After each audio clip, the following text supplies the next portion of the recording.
This group deep into the playoffs, into a Super Bowl. He won one when he beat his brother Jim down in New Orleans, Super Bowl 47.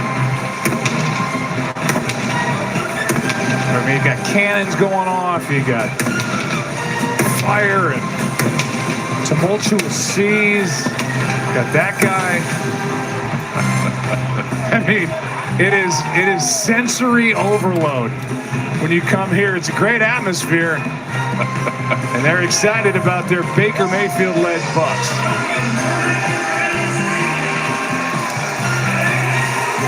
Tampa, they won the toss, and they won it. They want the ball.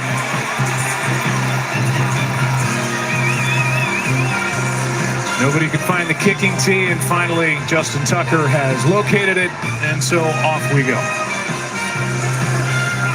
Laura Rutledge again with us tonight. We missed the heck out of Lisa Salters, who is tending to a family matter. Hope to have her back next week or whenever she gets things settled. But we're certainly thinking of her on this night as we were a week ago.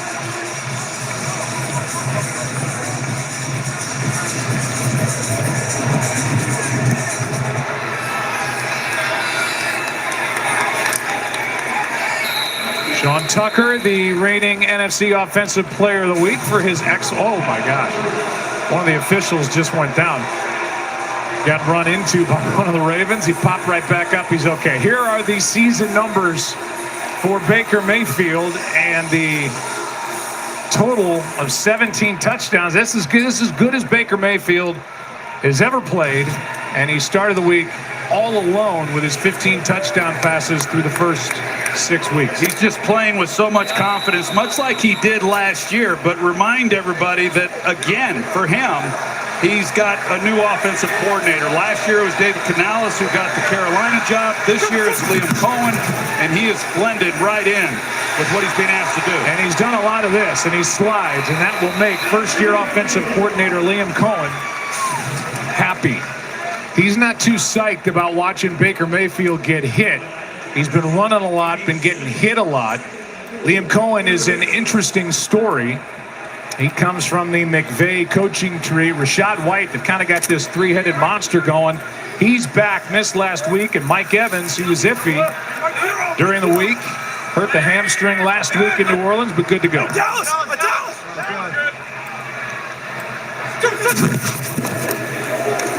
Here is White. Had a foot injury that cost him that game in New Orleans. A gain of 1, third down coming up. First-year defensive coordinator Zach Orr takes over for Mike McDonald, who's doing his terrific job with the Seahawks. Kyle Van Noy off to his best start. And those two players down at the bottom, Hamilton, the all-world safety, and Marlon Humphrey, an outstanding corner. This defense, they have shown some cracks through the first 6 games of the season, have given up a lot of big plays in the passing game. Here's White. I don't think the Ravens were set defensively, and White was out there by himself. And on third down, a pickup of 18 and a first down. I don't think the Ravens were set. No, they weren't, Joe. They're trying to get lined up. He's trying to work over to get with Rashad White, and they just never get situated and sort out exactly what the formation was and who's got who. And this has been a consistent theme throughout the first part of this season, that they've just not been able to communicate as well as they did a year ago. You see it a lot when you watch this team play, and as a result, they've given up a lot of big plays, just like we just saw.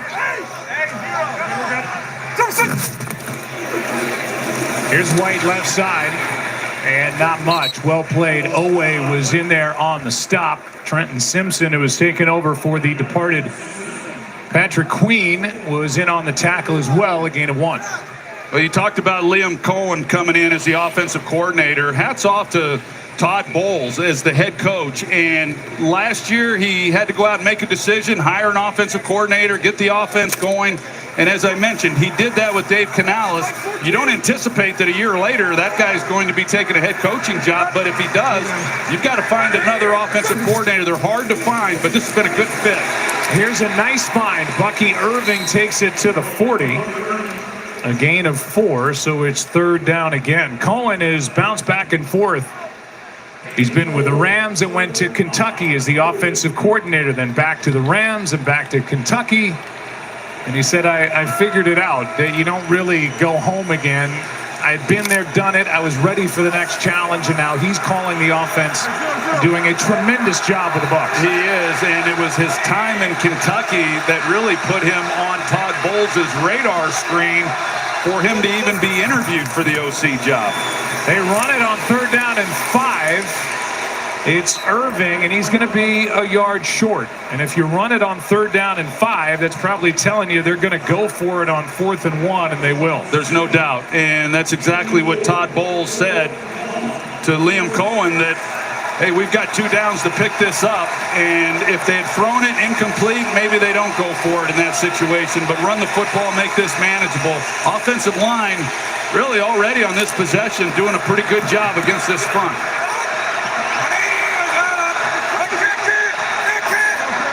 Sean Tucker in the backfield for the first time. They hand it off and pick it up. Jalen McMillan, the rookie from Washington, picks up 11.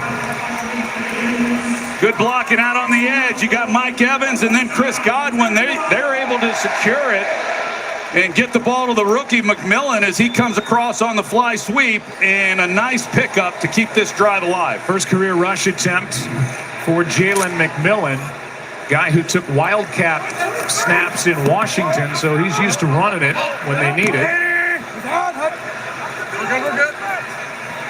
Evans at the bottom of the screen on 1st down. Play action. Mayfield. Evans, touchdown, Tampa Bay.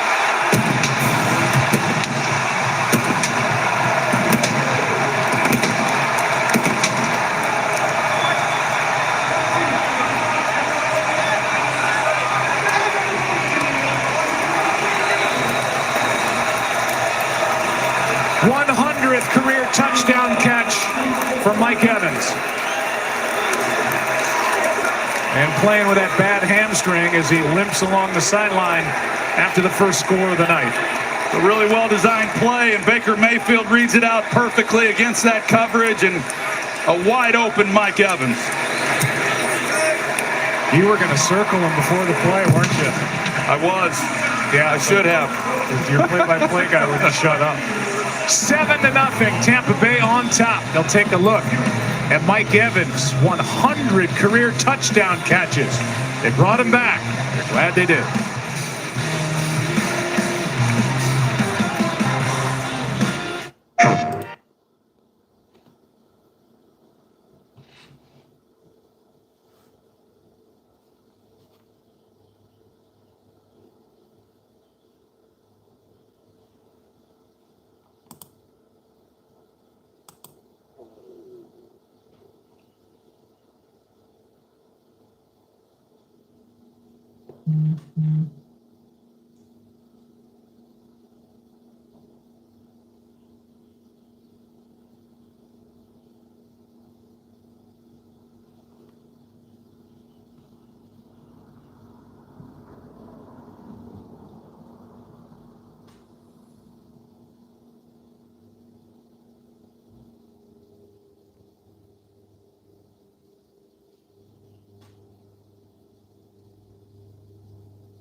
Strike by Tampa Bay. Really good. So you're going to see that Sterling Shepard's going to come in motion here and clear up the field, and the impact that has on Marcus Williams here at safety allows this hole for Mike Evans. As he comes off, it's a rolled corner, but Sterling Shepard takes the safety out of the picture, and so you've got Brandon Stevens at corner.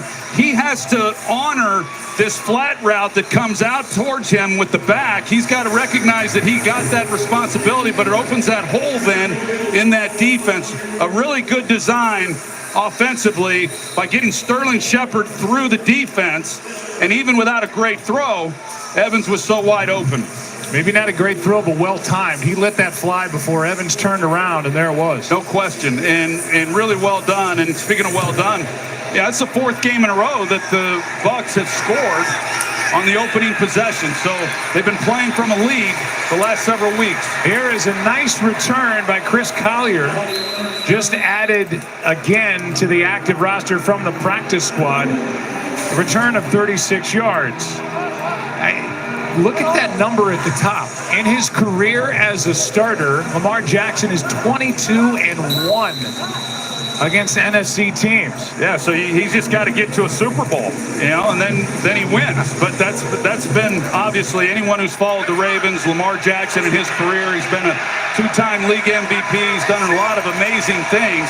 Finally got to the AFC Championship game last year, played that at home, and yet weren't able to close it out to advance to the Super Bowl. And when you say close it out, nobody can close it out like the guy who just carried it, Derrick Henry. He is a fourth-quarter closer. Derrick Henry leads the NFL in rush yards per game and rushing touchdowns. Zay Flowers is really blossoming as the main target for Lamar Jackson. And just a ton of points for Todd Monken's offense during this four-game win streak. You know, they were doing a lot of good things with Greg Roman as the offensive coordinator, their ability to run the football. Lamar obviously was thriving. But when Todd Monken came in last year, changed enough things. They got better at the wide receiver position, and it has been good for Lamar. How about that fake? Lamar did not hand it to Zay Flowers, takes it up the gut, gets 11. Todd Bowles is the play caller for this defense. Vita Vea, our producer Steve Ackles was all over this during the course of the week. Vita strained his hamstring toward the end of the week, but he's good to go. And boy, does he make a difference. And the yards per rush allowed, 24th in the league. Big difference, especially in a game like this. Fake toss. There's Flowers. Good block out on the edge, and Flowers has another first down. It's Ronnie Stanley, who was playing out of his mind this year for the Ravens, got out and delivered the block. Yeah, the whole key for Ronnie Stanley is simply just staying healthy, but get the ball out of Lamar's hands quickly into the hands of Zay Flowers, who, as you said, he's had really a great season in his ability to create separation, get the ball into his hands quickly, and there's Stanley out leading the way. You don't want to be a defensive back and see big number 79 coming at you. 6'6", 310, first and 10. Toss to Henry. Hit in the backfield, ball came out, but they're going to rule him down as KJ Britt came away with it. Kalijah Cansey made the stop, and they blew that play dead, a loss of 1. Well, it's a great job by Tyreek Funderburk, who's making his first start. He's an undrafted rookie playing because Jamel Dean is on IR, and this is the whole key. And when you watch Tampa Bay play, they come after you. In fact, in talking with Todd Monken, when I said, what impresses you about Tampa's defense, he said, the defensive backs, the corners, when they see edge runs or the quick wide receiver screens, they don't waste any time in hitting it. And Funderburk, who had only played one snap before last week, does a great job. Blitz, Jackson sacked by Diaby.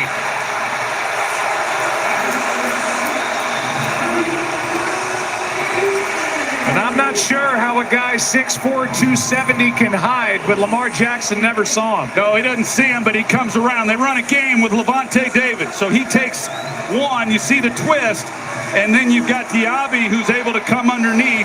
The other rookie, Roger Rosengarten, who's making the start at right tackle. Brings up third down and 19.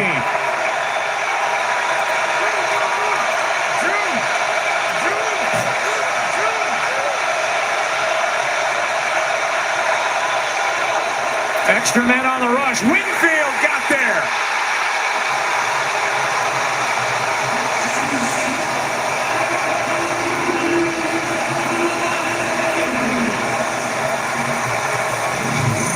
Back-to-back sacks. Well, they should have had this picked up. Baltimore should have. Lamar Jackson thought that he would have it picked up. They didn't sift through it the way that you need to. Got a free runner with Antoine Winfield. 2 big plays by this defense. David was there if Winfield didn't bring him down. And under Todd Bowles, this is the most aggressive blitzing team in the NFL during his now 3 years as head coach. And the punt from Jordan Stout. Over the head of Palmer and into the end zone. 57-yard punt. And out to the 20 it comes. This game is on ESPN+. It's the Chargers and the Cardinals. There's Justin Herbert. Another Harbaugh's coaching on a Monday night.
ESPN's Monday Night Football brought to you by Walt Disney World Resort, the most magical place on earth.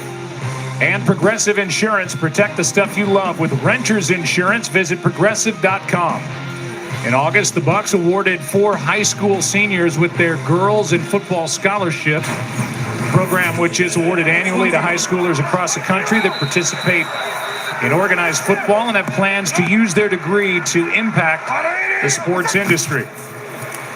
Second possession for the Buccaneers. Mayfield is navigating, finds Bucky Irving, first down Tampa Bay.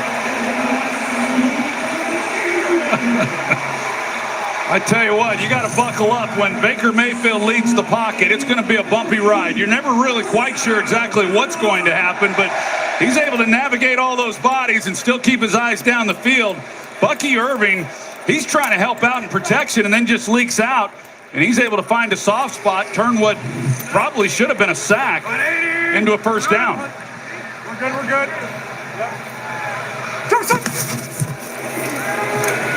They hand off to Irving, and not much. Stepping up as part of this number 1 run defense for the Ravens is Brent Urban making the stop. 100-plus receiving touchdowns in their first 11 seasons over NFL history, as Evans joins the group with Randy Moss, Marvin Harrison, Terrell Owens, and Jerry Rice.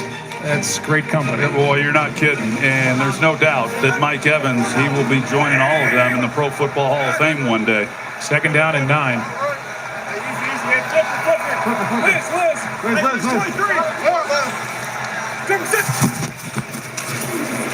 Over the middle, pass is caught. That is going to be short of first down yardage by Godwin. Brought down immediately after a gain of 7, third down coming up. And Evans with the football, they're going to put that away and present it to him after the game, but he doesn't look too good. No, I think he's laboring a little bit, Joe. And watching him last week, not knowing that he had injured his hamstring, I was watching him thinking, boy, he's just not running the way that I was accustomed to seeing of him. And then the report came out that he was dealing with a hamstring. He was questionable all week long. It will be interesting to see how that holds up. I know he wants to play. He's a warrior. He's played through a lot, but not easy for a wide receiver. Here's a completion. Flag flies. McMillan makes the catch. For now, it's a first down. We'll see if this is coming back. Alex Kemp is our referee. Personal foul, roughing the passer. Defense number 92. 15-yard penalty added to the end of the play. First down. It's Matabike who gets flagged for roughing the passer, so 8 yards plus 15 because of the hit up to the face. Yep, no, it's a good call, and this offensive line does a good job on that play, giving Baker some protection, but comes in late with the hand, 15 yards added to it.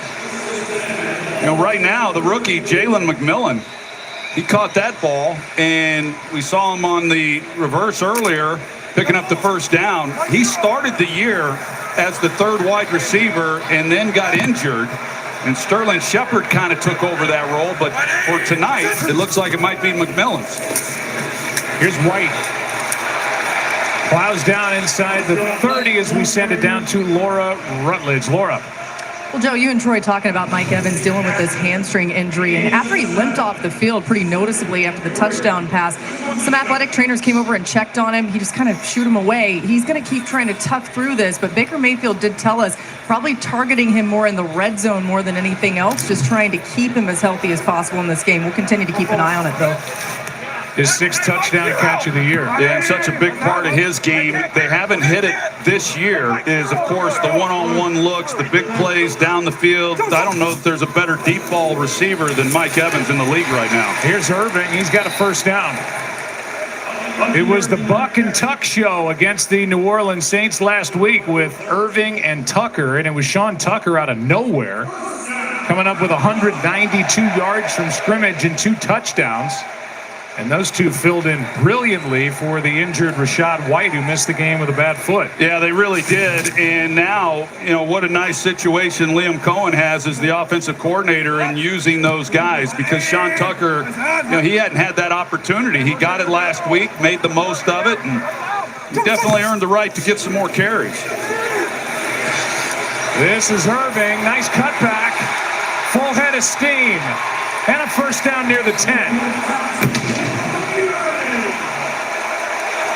Nice catch and run by Bucky Irving for 13. Such a great job by Irving that he understands where the leverage is with Simpson, the linebacker, that once he catches the football, he knows he can't get on the perimeter, and he helps out the offensive line as he puts his foot in the ground and cuts underneath it all. It's a great job. I like what he's shown. I know Rachaad White, he missed time last week, as you said, Joe. Really good out of the backfield as a receiver, but Bucky Irving, he's been impressive.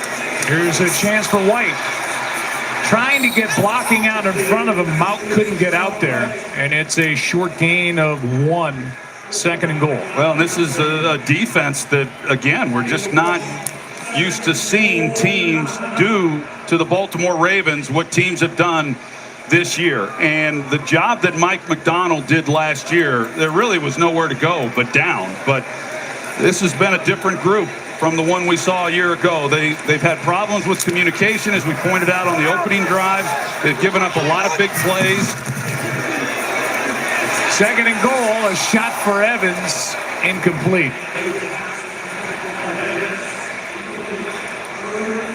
The touchdown pass to Evans to start the scoring, the 16th of the year for Baker Mayfield, now leading the NFL all alone. Came into this game tied with Jordan Love, who had 3 yesterday in that thrilling game against the Texans. 2 good third down teams. 2 teams good in the red zone. 3rd down and goal.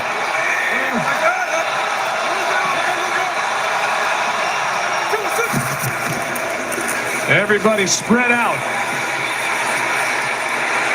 And Mayfield takes a shot. Touchdown, Godwin. But a flag is down back in the offensive backfield. Holding. Offense number 78. 10-yard penalty. Third down. So the three-time Pro Bowl tackle Tristan Wirfs is guilty of the hold, with Baker trying to keep that play alive. Yeah, you can see Tristan Wirfs, what a great player he is. He's not agreeing with it. 78. You see as Baker, he's got some time as he starts leaving the pocket. There was the grab right as, that becomes the challenge for the offensive lineman. And Godwin, he's as disappointed, if not more so, than what Wirfs is, not getting the touchdown. That is the first holding call against Wirfs since week 16 of 2022. That's how good he is. Trying to set up a screen for Otten. It's fourth down. As Cade Otten got to the 5. And the field goal unit comes on for Todd Bowles. Well, it's a great job of simply being able to move the football. I know they're a little bit disappointed, obviously, not coming away with the touchdown. This has been an offensive group that has been really good this year in converting touchdowns when they get into the red zone. New holder is the new punter, Trenton Gill. Formerly a 7th-round pick of the Bears back in 2022. They just activated him in a 23-yard try for McLaughlin. No problems, 10-0.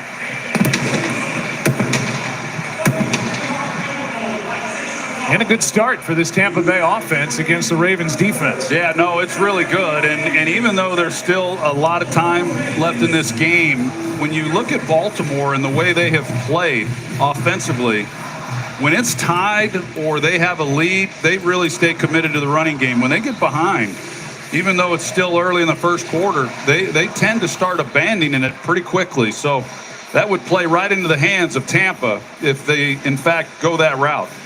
The NBA season tips off tomorrow, and our first doubleheader is Wednesday on ESPN. The Bucks take on the Sixers at 7:30 Eastern. Then out to LA. The Clippers host the Suns. It all starts with NBA Countdown at 7 Eastern. SVP will visit with Steph Curry at halftime, I am told. Steph, who does, he's one of the incredible players in the history of the game, almost as good as there is off the court as well. Does so much for food insecurity in schools. Special guy and a great golfer. Collier will stay in the end zone, he says jealously. And here comes Lamar Jackson, who he'd only been sacked 7 times through 6 games, and the last time the Ravens had it, sacked on back-to-back plays. Yeah, Todd Bowles, he likes to bring the pressure, and they'll bring it from anywhere, and that's what we saw on those 2 sacks. Really good job. Of course, we got Yaya Diaby, who's having a nice season. He got his, and then Antoine Whitfield coming off a big game last week when he had a 50-yard fumble scoop and return for a touchdown.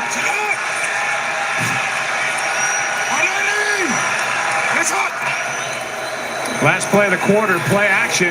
That's where Lamar has thrived, and he thrives with a completion to Kohler. And the tight end has his 6th catch of the year, and that was perfectly placed by Lamar Jackson. But so far through 1, all Tampa Bay trying for their 5th win of the year, up 10-0.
As we welcome you back, take a look at our total replay brought to you by Royal Caribbean and the pressure tonight on Lamar Jackson. Now, when you're facing Todd Bowles, you've got to anticipate some of this. Now, Diaby there, he just simply beat the rookie Rosengarten out there. But here you get to these third down situations and some of the simulated pressures where it looks like an all-out blitz. They're rushing 4, they'll bring 5. He certainly changes it up. He's as good as there is at scheming up those types of looks. And he's gotten home a couple times now on Lamar Jackson.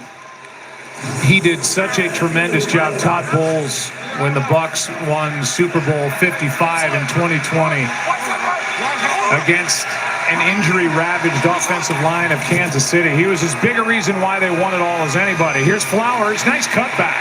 Zay Flowers is still rumbling inside the 40. And a handoff for 20 yards, his longest carry of the season. Yeah, they timed this up so well that a lot of the guys defensively weren't really sure who had the football. And Flowers able to just knife his way, and that's why they like the quick game, get the ball even on those types of sweeps. But that is not good with him over on the sidelines now. He's been such a dynamic player and a playmaker here through the first part of this year. Coming off a career-high 132 receiving yards last week against Washington. Lamar has to duck out of trouble, and there he goes. And from behind, Winfield brings him down by the jersey, but a first down. And we'll see exactly what happened with Zay Flowers that sent him to the sideline 2 plays ago. Oh, look at the right ankle. Yeah.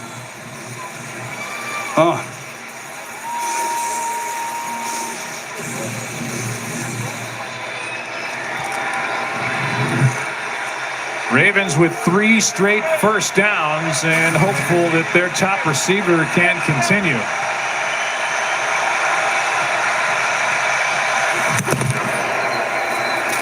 Henry spins and Winfield brings him down, but not before Derek gets 7. I thought it was interesting when you asked Derrick Henry, and you asked it in a nice way. He said, I never played running back in the NFL. Do you watch film? And if so, what do you look for? And I thought it was interesting that he said, I look to see the effort level of a defense.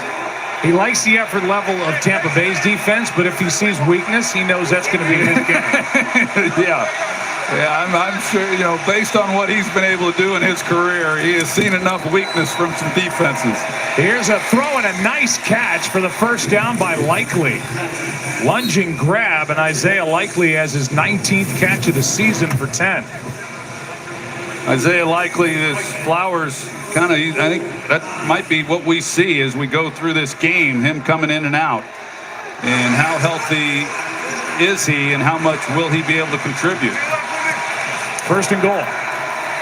Wide open and a touchdown. Back-to-back games with a touchdown for Mark Andrews.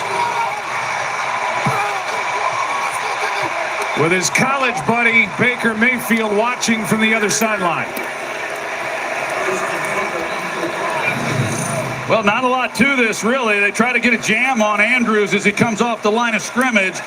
The defense is expecting him to continue up the seam, but instead he just turns quickly, gives his numbers to Lamar, and puts it on him. So a good answer after falling down 2 scores, coming away with a touchdown on this drive. Career touchdown catch number 42 for Mark Andrews. And that is now a new franchise record for the Ravens. Breaks a tie he was in with Todd Heap. Back-to-back games with touchdowns. They would love to see him folded back into this offense. Always been a favorite target for Lamar. He found him, and it's a 3-point game.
Baker Mayfield went through a rough first 4 years, 29-30 with the Browns, 56 interceptions, led the NFL, combined 2-8 in 2022 with the Panthers and the Rams. But he found something with Sean McVay out in LA as he's walking the plank, and he's found his treasure here after a one-year prove-it deal with the Bucs. Last year ended up in the Pro Bowl and gets the 3-year, $100 million deal with 50 guaranteed, and it's right now like he's worth every penny. Well, you've heard me talk about it, Joe, and every quarterback who's played in this league gets it, that there's so much that factors into the success of a quarterback, and a big part of that is, does the organization believe in you, and are you in an offense that fits your skills, and what kind of players do you have around you, and all of those types of things. But he has found a home here in Tampa Bay, and boy, they love him.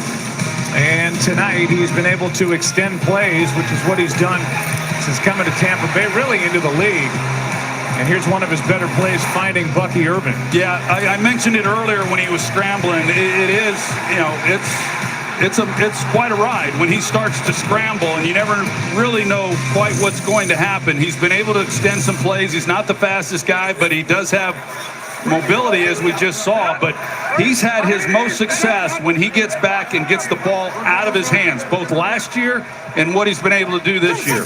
Little shake, rattle, and roll for shake and bake as a handoff is to Sean Tucker. And the undrafted player from Syracuse gets 5. I think if you go back to kind of what we were talking about early in this game and their ability to run the football, people probably ask, well, why are they running the ball so well this year? And a big part of it is kind of what's happened in the offensive line. Cody Mauch, their right guard, he's much improved from where he was last year. They've got a rookie at center, and that's a big task for a rookie to play center, but he's done a nice job. Looks like they've hit on him, Graham Barton, and then they brought in Ben Bredesen in free agency, and so that group overall has been pretty good. Play action, Baker pulls it down. Mayfield is sacked, balls out, flags are down on the play. Tampa Bay keeps the ball, and Mike Evans is indicating the call is going to go against the Ravens secondary. Evans knew it immediately. Holding. Defense number 21. 5-yard penalty. Automatic first down. It's against Brandon Stevens, who's really been playing well. Yeah, he has. He's given up some completions, but the coverage has been really good. Now, the tough thing about this penalty is he's got safety help.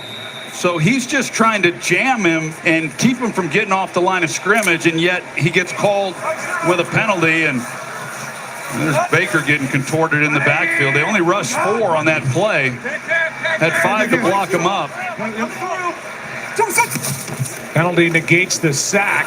Here is Tucker, and over the left side, Sean is brought down by Trenton Simpson after a gain of 3. Yeah, so Sean Tucker, we talked about what he did last week. Last year, he had 15 carries in the first 3 games of the season.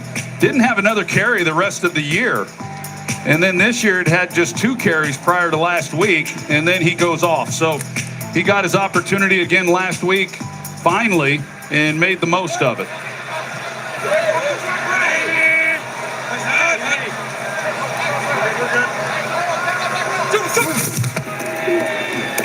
Hand to him here.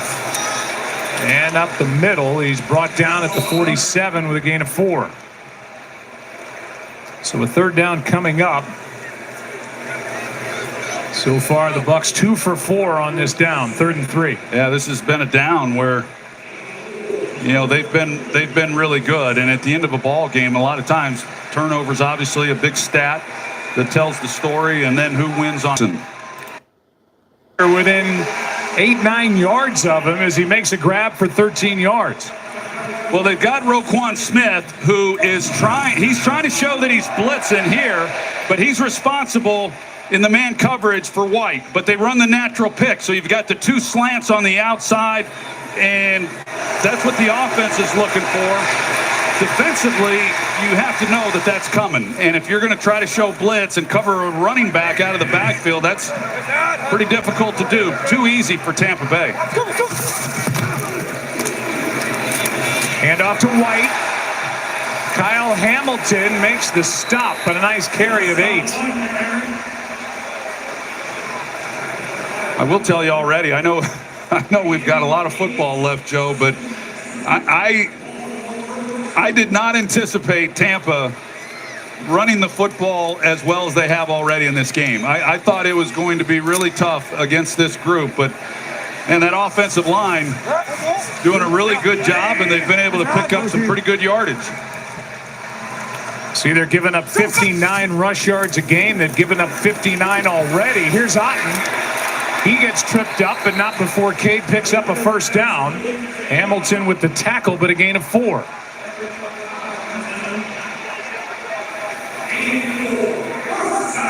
Coming up at 9 Eastern on ESPN Plus, Kyler Murray and the Arizona Cardinals taking on the Los Angeles Chargers out in Glendale. And that game on ESPN Plus.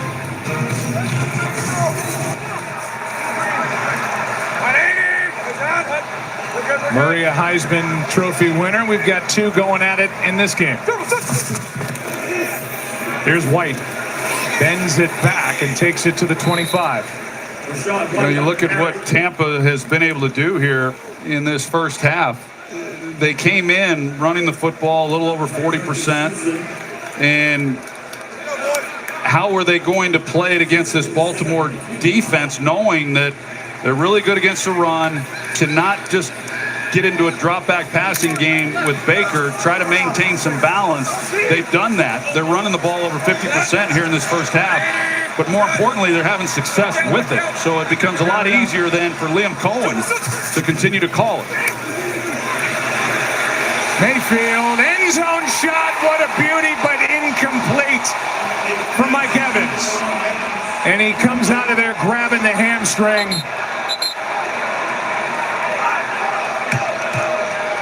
As Baker dropped it in, but Evans injured at the start. Brandon Stevens is injured as well.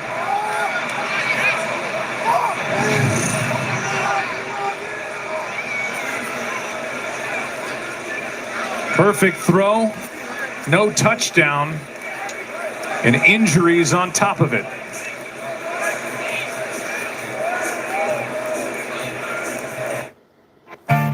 You've got zero memory of inviting the neighbours.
Mike Evans is one of the most durable players in the NFL. He's missed only 9 games over 11 years now. And trying to haul in that throw from Baker Mayfield. Grabbing at the right hamstring as he hit the turf. And he limps away. Well, we talked about him coming into this game with the hamstring. The fact that he was even able to give it a go tonight was a good sign. Baker knew immediately that he was down, and you just hope that he didn't do so much damage to it that he's going to miss multiple games going forward. Brandon Stevens for the Ravens, also out of the game at the moment. Here's Godwin, a juggle and a catch down inside the 10. Well, the Ravens have been playing a lot of zone coverage tonight. They play man coverage here, and they've been beat when they've tried it. So you try to come up and play man against Chris Godwin. He leads the league in yards after catch, and here's the reason. Now, you've got a good player that's on him in Marlon Humphrey, but he sets him up well. He's got the entire middle of the field to take, and that ball, in the words of Chris Collins, that had a little hum baby on it, Joe. I mean, for him he's got as good hands as anybody in football. Here's Irving cutting back and down inside the 5 at 2nd and goal. Godwin has just been so good for so long. He's been a third down catch machine. You love him in that slot, as you say. You also said that he leads the league. There are the numbers. Most in the NFL by a wide receiver in yards after the catch. He used to play outside a good part of the early part of his career. When Arians came in, he moved him to slot, and he thrived. Last year, he was playing more outside. Good protection. End zone, intercepted. Picked off by Humphrey.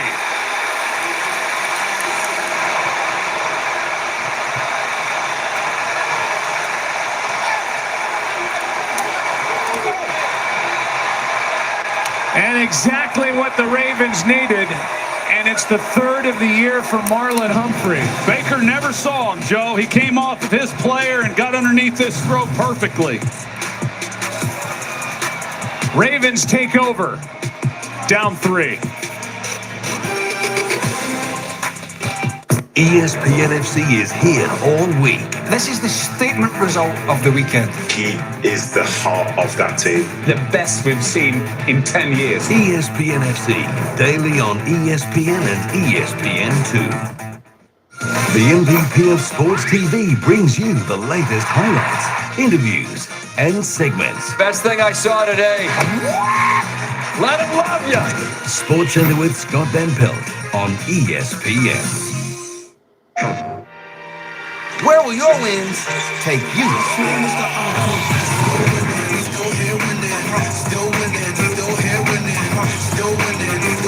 Welcome to the wall, champ.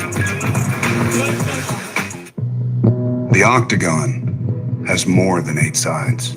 But for many, the beauty of sportsmanship and the honor of combat remain unseen. Your eyes might deceive you, but the heart knows the glory of victory. When the hand is raised, you'll realize that this sport is so much more.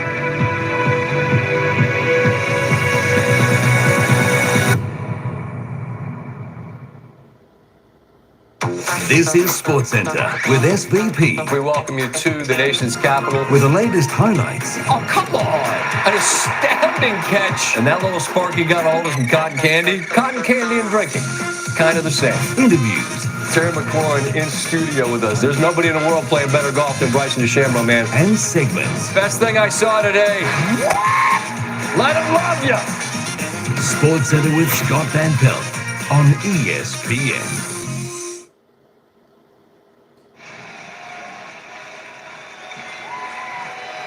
Go back to that interception. Marlon Humphrey, he's going to be locked up here on Cade Otton.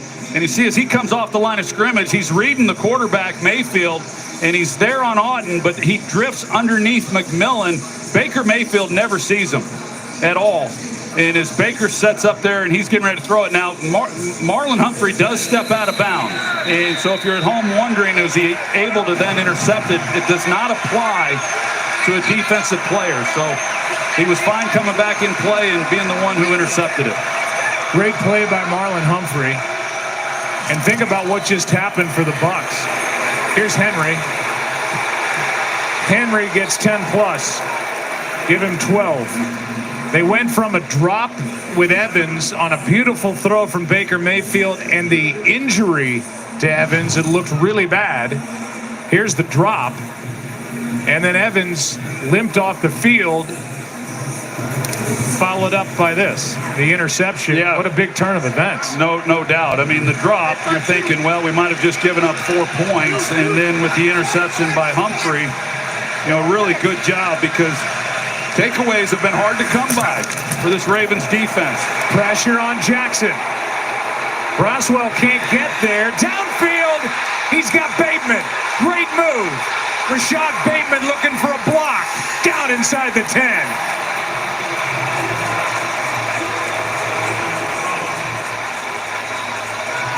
What a play by Jackson and Bateman for 60. Well, Bateman, he wins right away. Antoine Winfield just lets him run right past him.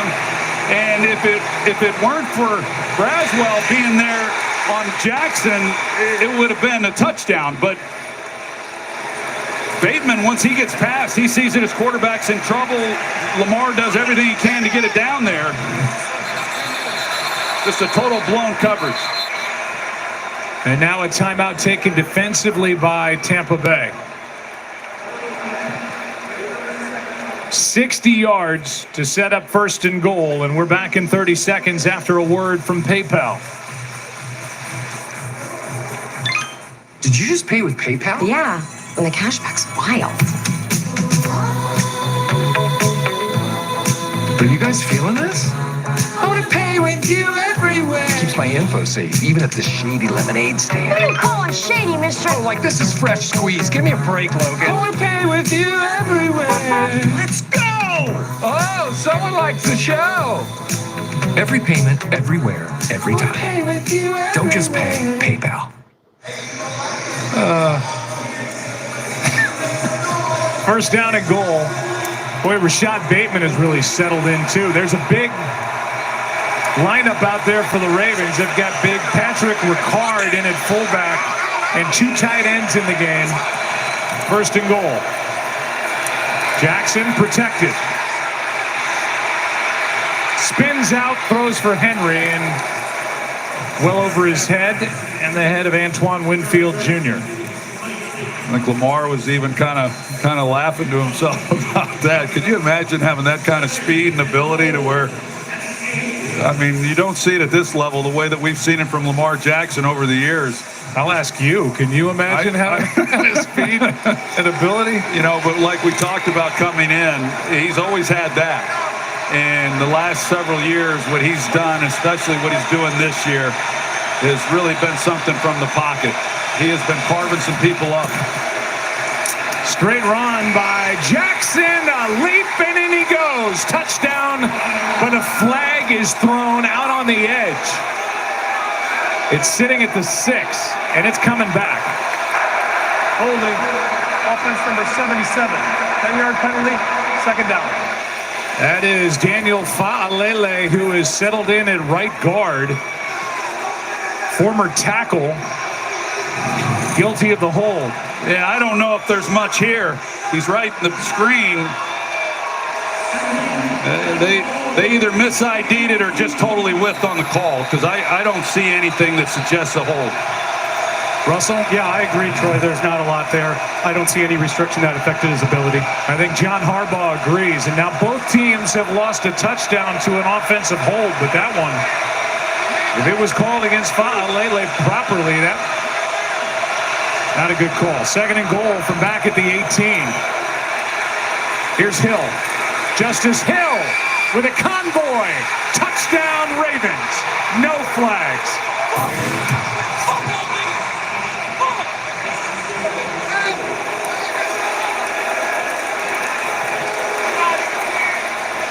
What a great call into this blitz. Tyke Smith is coming off the edge, and you're going to see 4 offensive linemen out in front of this screen. So it was set up. The offense hardly even had to do anything because they were bringing the blitz with pressure. You get 4 blockers out in front. That's just a great call. Timing is everything for Todd Monken in this offense. 4-point game. Off the interception in the end zone by Humphrey. Down the field, the 60-yarder to Bateman helps set it up. Justice Hill from 18 yards out And the Ravens, their first lead of the night.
$1 million to support local agencies after Hurricane Helene, and then doubled down and did it again after Hurricane Milton. Special from the ownership group, the Glazer family. Tip of the cap to law enforcement, first responders, and everything that's gone on here in Florida.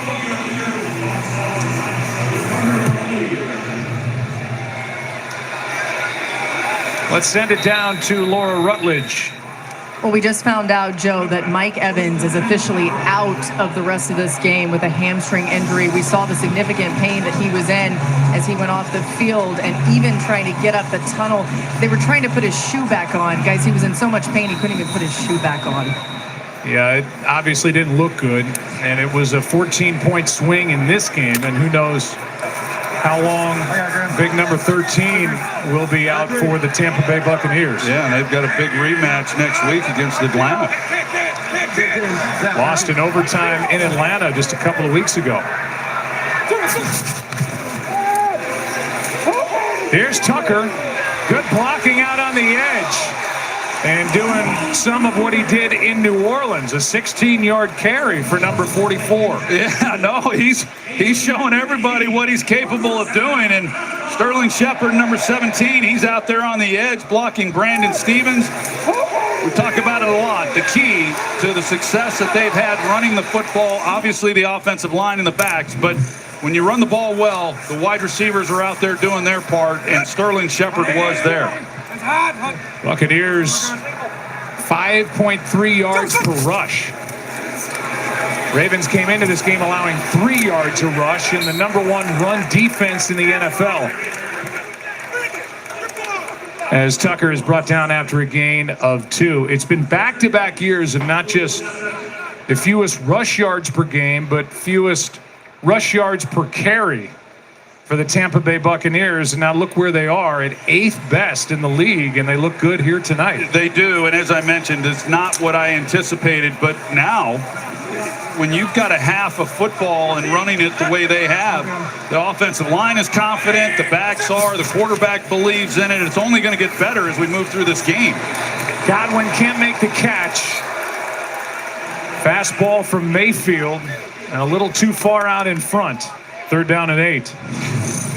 Yeah, you got two bodies. No spacing on this route whatsoever. So you got Godwin right there. You got Trey Palmer who's out there. He got knocked down on the ground. So you got Godwin running right into where he is. But See what they're able to do here on third down.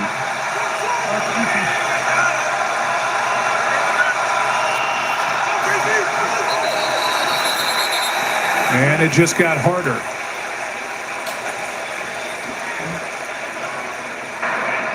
Ball start.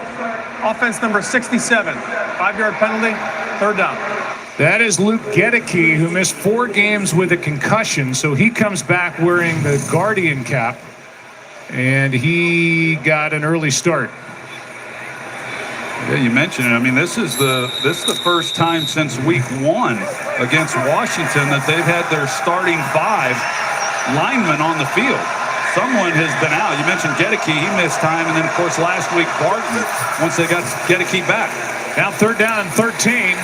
This is underthrown, and Humphrey comes away with it. That's his second of the night, and it will stand. That's the call pending a review as he was able to maintain control, and now Humphrey's hurt. They're trying to clear out with Sterling Shepard and hit Godwin then on the corner route. But that, whether Marlon Humphrey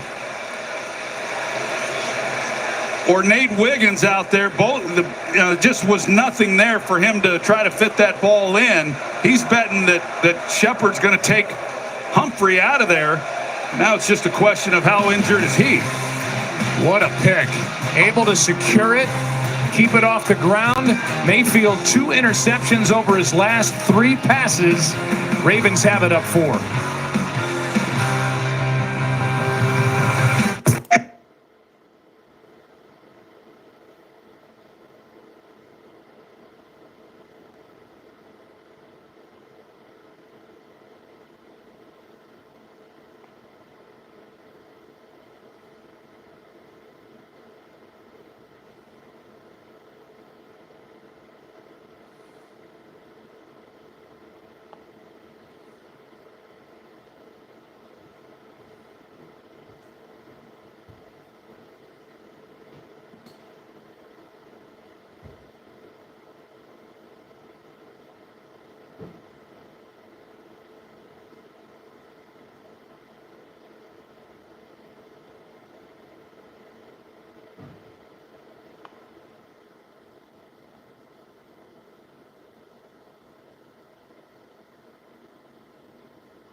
Well, the wind is picked up here in Tampa, Florida. Tonight's aerial coverage brought to you by Goodyear. Baker Mayfield, who threw 3 interceptions in the second quarter in the win at New Orleans last week, has thrown 2 here in the second quarter tonight. Marlon Humphrey able to get up, get over to the sideline under his own power and go into the medical tent. Here is dancing by Justice Hill and Vita Vea. AJ Britt in on the stop. And Marlon Humphrey, what a half he's having. Well, yeah, he's such a savvy corner. Veteran guy's played a lot of football. He's reading Baker Mayfield. He's reading his eyes on where he's going. Neither of those was he in man coverage. He's just basically reading Baker and then falling underneath where the throws have been made. Let's go. Come. Leading by 4. Jackson keeps. Diaby with a tackle. Third down coming up after a gain of 3. Mayfield got off to the great start, 11 of 13, had the touchdown. Did have a touchdown throw dropped. The injury to Mike Evans since 0 for 3 with 2 picks. And we are at the 2-minute warning here in Tampa, Florida. At Raymond James Stadium. Good game. The visitors, the Ravens, have won 4 straight on top. This back and forth tilt, week 7 on Monday night.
Chelsea's first half reaction. Steph Curry one-on-one with SVP. Coming up at the half, it's 3rd down and 5. Big 3rd down with Justin Tucker. You know, they're in field goal range essentially if they get this first down. Just their second 3rd down attempt of the game. Quick throw and a completion to Likely. And Isaiah has a first down and a gain of 7. Yeah, you mentioned it, Joe. That was just their second 3rd down. You know, hard to believe. It's just a good job of just executing the offense and staying ahead of the chains, converting first downs on 1st and 2nd down, and not getting into many thirds where Todd Bowles can create some of those blitz packages. High throw for Aguilar and incomplete with KJ Britt bearing down on him, and we'll go down to Laura. Well, Joe, Marlon Humphrey is questionable to return for the Ravens with a knee injury. You see him heading into the locker room, walking pretty well. Could have something to do with the fact that the half's almost over. Want to get him checked out. And here's the injury, Joe. On the interception, his 2nd of the quarter. Missed 7 games last year with foot and calf injuries. And they'll get a closer look at him. Well, that becomes a bit problematic for Baltimore because, as we talked about, Godwin lines up in the slot, and that's Humphrey who covers him when they're in their 3 wide receiver package. Extra men on the rush. Pass is complete to Bateman. There's a flag down back where Lamar Jackson went down. I think they're going to get rough in the quarterback, helmet to helmet. It was a big-time collision after Lamar let it out. Roughing the passer. Defense number 52. 15-yard penalty. First down. KJ Britt. He comes right up the gut. Lowers the helmet, crown of the helmet. That was an easy call. That was a big-time hit. They're fortunate, the Ravens are, that Lamar's still upright. We haven't seen much of Derrick Henry. Last couple of possessions, we're checking on the health and what the situation is there, if there is any. It's been Hill in the backfield. Play action with him. Down the middle. That That's Andrews. Inside the 10 where it's first and goal. A 20-yard completion to Mark Andrews with 1:10 to go. Well, no, they go verticals on the left side, which helps clear things out. They're going to go vertical here, and then you got Andrews coming across, and you're going to see how much room there is then to operate. There's just nobody there. The speed on the outside just threatens the defense to open up the middle of the field, and that's where Lamar has really been attacking defenses this year. Still no Henry. We're told by the Ravens that he's fine and healthy. Here's Hill, left side, flag on the play as Hill is taken down by Funderburg. Holding. Offense number 79. 10-yard penalty. Remains first down. Let's take a look as Ronnie Stanley is guilty of a hold. Yep, they got him. So it was against Logan Hall. That backs them up a little bit. They've got 3 timeouts. Clock now becomes a little bit of a factor. Derrick Henry does not have fewer than 7 rushes in any first half so far this season. He's got 4 for 23 yards. Helmet is off. End zone incomplete with likely the target. Red zone's been the story of this half. Baltimore 2 for 2 scoring touchdowns. Tampa Bay 0 for 2 with a field goal and an interception. Yeah, that's been the difference. Todd Monken there, the offensive coordinator, trying to figure out how they can punch this thing in now that they've gotten behind the chains. But, you know, for Tampa Bay, did a lot of good things in this first half. If they're able to make a stop here and force a Justin Tucker field goal, that'll be huge to keep it within a 1-possession game at halftime.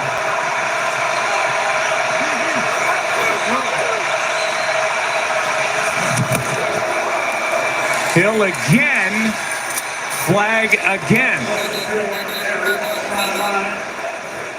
Tyke Smith made the stop. Here's the call. Holding. Offense number 65. 10-yard penalty. Second down. Patrick McCary, who's taken over at left guard, and now Tyke Smith is down, and he's been really good in his rookie season. There's the hold on McCary. 23 there is Tyke Smith. You're right, he has been outstanding. Come in and playing as a rookie.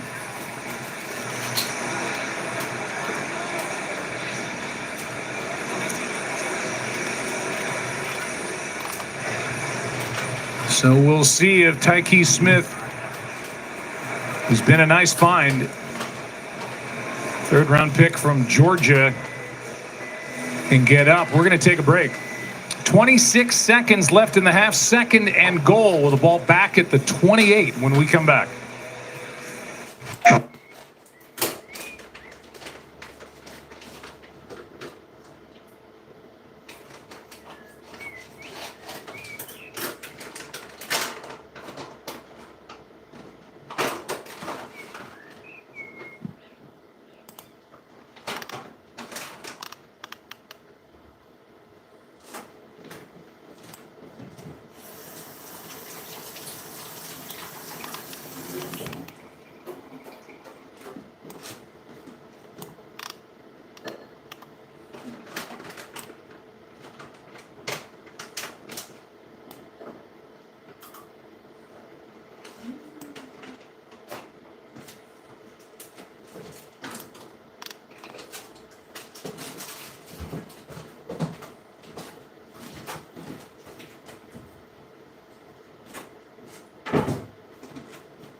Well, a couple of developments. Tyke Smith able to get up and get to the sideline. That's good news.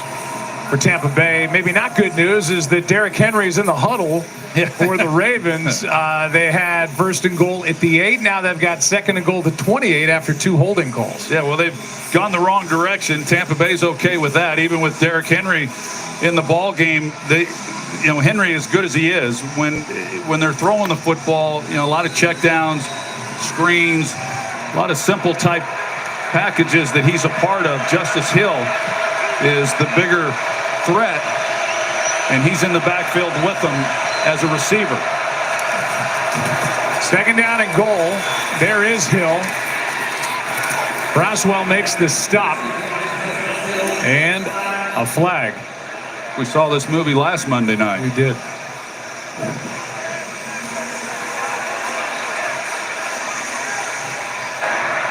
Pass interference, offense number 80. A 10-yard penalty, second down.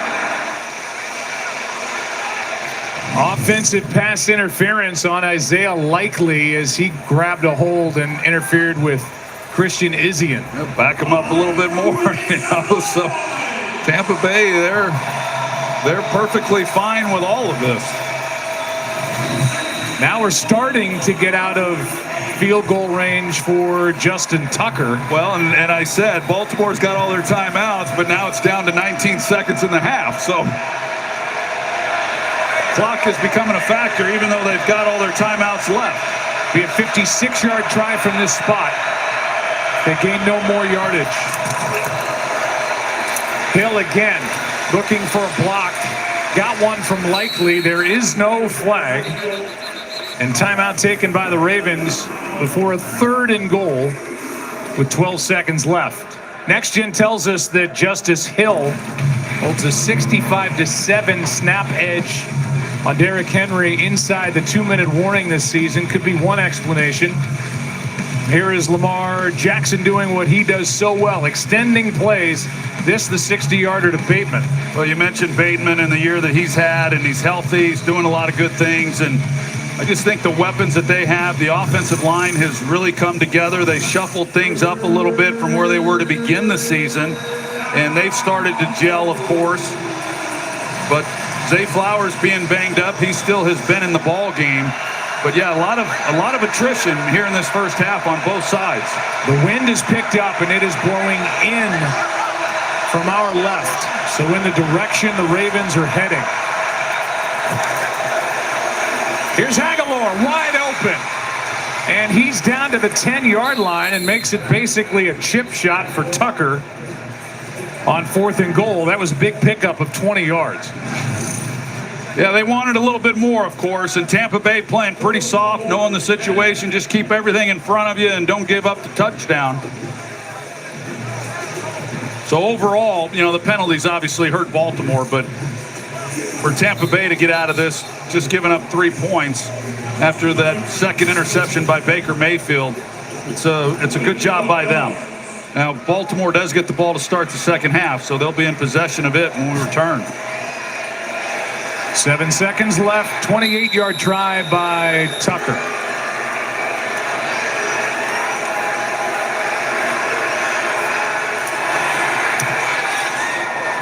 And he drills it. 7-point game with 4 seconds left in the half here in Tampa. Send it down to Laura.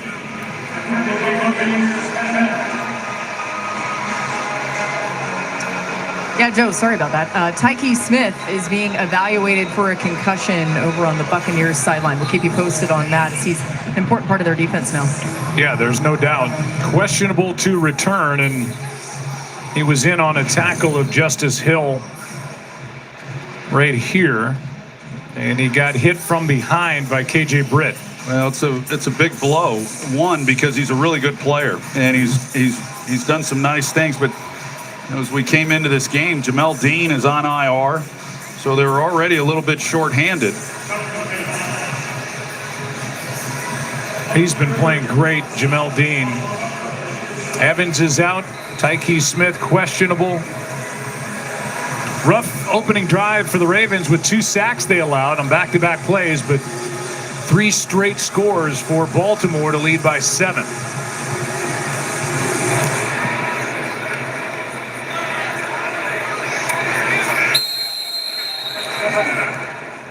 we'll look at the two quarterbacks, former Heisman Trophy winners.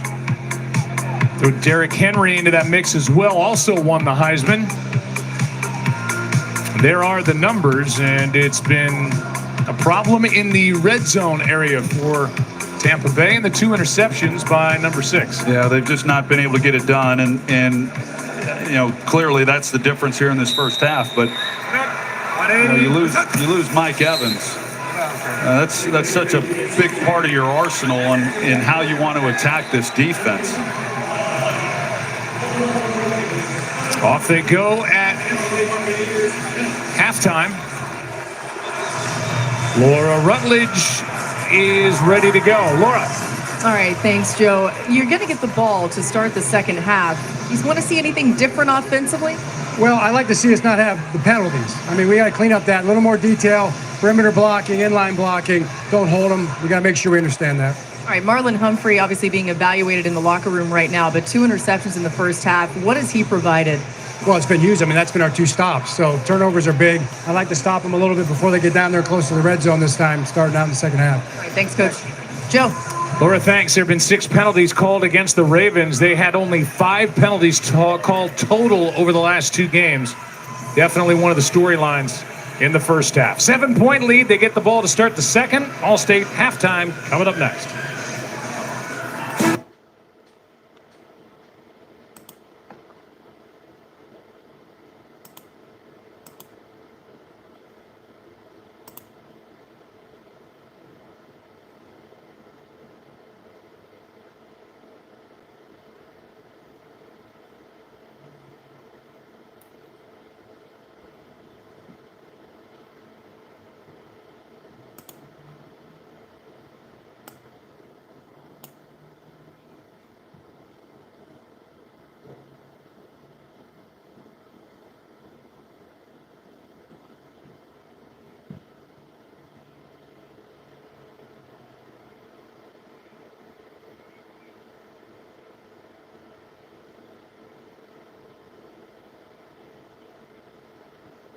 A little surprised they haven't ran the ball a little bit more. I was looking forward to watching Derrick Henry and Todd. Yeah, he was on the sidelines there late. Yeah, but I mean, Lamar is having a great day. And he got off to a little bit of a slow start, but it's picked up. He's done it with his legs. He's hit a few wide open plays down the field. Screen right here. It's been fun to watch for sure. He's got it like Harbaugh said, they got to clean up the penalties in the red zone. They had the furthest goal-to-go situation in almost 20 years. You don't often see goal to go from almost the 40-yard line. Marlon Humphrey's availability is huge. Obviously, he's a difference maker. How significant were the picks he had? Man, I think the picks were extremely important. You think about taking points off of the board with the interception in the end zone and then giving your team an opportunity to score 3 late in the half. But he also is the guy that plays the slot when they go 3 wide receivers offensively for Tampa Bay. And that's where Chris Godwin occupies the field for the Tampa Bay Buccaneers. You definitely don't want to lose Marlon Humphrey in that matchup. But the Buccaneers are down a significant contributor. We talked about Mike Evans pregame. It's such a difference-making force. He got his 100th career touchdown, tip of the cap for that. But that hamstring issue, which was an issue prior to the game, I mean, he obviously is going to be done for the night. Yeah, I mean, it looked like the picture perfect, like most at obvious position for your hamstring to be in. Like right as he's planning, a guy's draped all over him.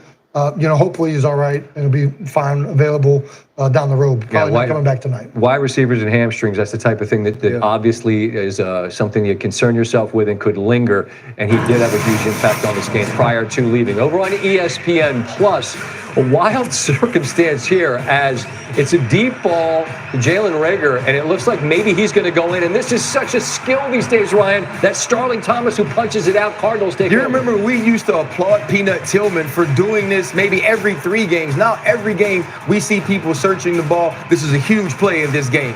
It's a 3-0 Chargers lead, and we'll be back at the half in just a moment.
NBA season. Pleased to be joined once again by a man I've talked to a lot through the years, Stephen Curry, the Golden State Warriors. Steph, I understand you were getting some shots up before you sat down.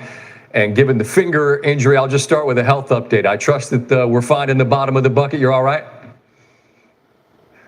Yeah, all good. It's preseason, little bumps and bruises, get them out the way before the regular season starts, so no worries there. So I had a highlight, I don't know, last week, and it's Clay in a Dallas uniform. It was weird for me, man, and I'm just reading the highlight. What's it like for you all in the room, and the biggest adjustment to not having the unique energy of Klay Thompson? It's just that. It's his unique energy in the locker room, the last decade plus, and, all the games and championships he helped us win. You got to embrace, obviously, this year and move into, what this team is. But, November 12th, we'll welcome him back to Chase Center for the first time and celebrate all he meant to our team. I try not to make this too much a nostalgia tour, but it's hard to avoid Paris in this summer where you and KD and LeBron were part of something remarkable. As time passes, Steph, do you think that the significance of what that was to all of you will grow in importance? 1,000%. Like, iconic things that happened over the summer will be celebrated for a very long time. Me and KD playing together again, all three of us together, and then, the combination of all 12 guys that are in that locker room. But it'll be cool to compete against these guys again because we're all trying to chase the same thing now. Just to finish this off, that's not a wrap, right? Like, at the level you are, there's still more beyond right now, yes? Oh, yeah, you can acknowledge it, but still put the ellipses at the end. Right on. And know that there's a lot more in the tank for sure. We look forward to the season, which gets underway Wednesday for you all in Portland. Always great to visit with you, Steph, and stay well until the next time, all right? Absolutely. Go Panthers. Good luck with that. He's cheering on the Panthers. Keep pounding, Carolina. NBA season kicks off on our air Wednesday after TNT. Our friends at TNT, great season to them. You got the Bucks and the Sixers, and then it's the Suns and the Clippers. The Warriors will be taking on Portland. Full conversation with Steph and I coming up in our postgame. You'll see that on SportsCenter. Tampa scored the first 10 of the game. Baltimore roars back with 14. Justice Hill, an 18-yard catch and scamper. They add a field goal, and they will get the ball coming out of the locker room. Enjoy the second half. We'll see you when the game's done in Tampa. Thank you for watching.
Any other use of this broadcast or any pictures, descriptions, or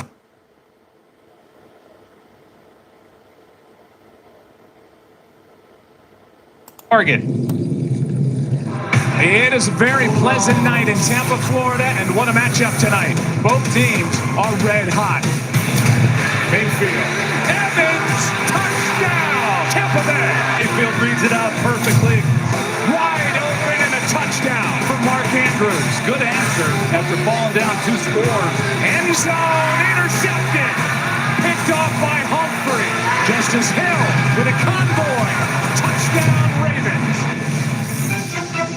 Target circle, the best way to get more target. 17-10 game. The Ravens about to get the ball to start the second half. Welcome you back inside the booth. Joe Buck, Troy Aikman. Let's talk about that first half. It looked to me, and it certainly felt like the Bucs were dominating the early part of that game. Couple of interceptions, some mistakes, and then the Ravens just went off the rest of the half. Yeah, no, they've got to be disappointed in the fact they didn't capitalize on the opportunities that they had. Good thing for them that they're just down 1 score.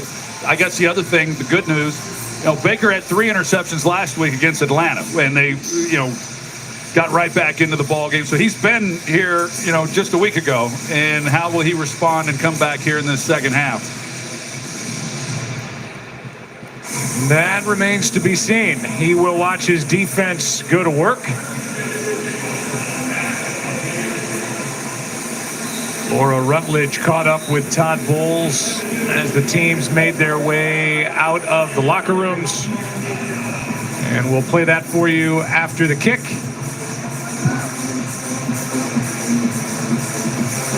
By Trenton Gill. He pops it up. They want to return. And it's Justice Hill. Full head of steam, and Hill. Good starting field position at the 40. Here's the interview with Laura and Todd. How do you overcome Mike Evans' absence in the second half? Everybody else got to step up. McMillan, obviously Palmer and Shepard, they got to step up and pitch in. We feel like we got the guys that can do that. Thanks, Coach. Yeah. Joe? Yeah, and really the absence of Evans not only hurts their pass game, but he's their deep threat, that big X receiver, and lets Baltimore clamp down a little bit more on the run game. They get the best of both worlds. When you get the single coverage, you got Evans on the outside. When you get the shell coverages, you've got Godwin working the middle of the field. Here's Jackson somehow staying upright and then gets hit by Cansey, and a flag comes in.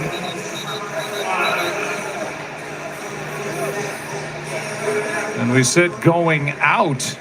At the end of the first half, there have already been 6 penalties called against Baltimore. That's the second big hit that Lamar Jackson has taken in this game. You start running and moving the way that he is. Kalijah Cansey, boy, he got it just right to the side of the head. Personal foul, low block, defense number 31. It's a 15-yard penalty, first down. So it's against Winfield. If you wonder about a hit to the helmet of Lamar Jackson, he's a runner. He does not get, there's the hit by Winfield as he kind of backs into the legs of Derrick Henry. The officials caught that. Good call. And then Jackson doesn't get the protection that a quarterback does because he's a runner at this point. Yeah, and wow, that even in slow motion, you can see how impactful that hit was. And that's made it hard on these defensive backs like Antoine Winfield. He's given up a lot of size to Derrick Henry. He's just trying to protect himself, but a good call. You can't go low. Jackson gets out of there. Tryon Shoyinka chasing him, and the pass is caught by Andrews on the sideline for 8. Let's see if the feet were in when Mark Andrews made this grab. Oh, just a thing of beauty. Yeah, they were right there. The official was was on top of it and saw that he got his feet down. No hesitation on his part whatsoever in signaling that it was a completed pass. The guy who led the Ravens in receiving yards 3 times. Had ankle surgery last year, still working his way back. This ball's in the air and it drops uncaught as Anthony Nelson got his hand on it, and there's another flag down. And it's an ineligible man downfield against the Ravens. Ineligible downfield, offense number 64. It's a 10-yard penalty, 5-yard penalty, second down. Tyler Linderbaum, a Pro Bowler from a year ago and about as good as there is at center in the league, went downfield too far. Yeah, he is an outstanding player. You're going to see right in the middle of the screen, 64, as he gets up the field. They go 3 tight ends on that play and go heavy personnel, which you'll see from Baltimore quite often. And with the versatility that they have, they're able to come out, not hand the ball off, run the run-pass option part of it with the throw, but puts the defense in a tough position. This one hit Flowers, and Jackson is going to try to make something happen, and now just throws it out of bounds. Diaby was on him, and the flag comes in with the throw straight out of bounds. Obviously not anywhere near the line of scrimmage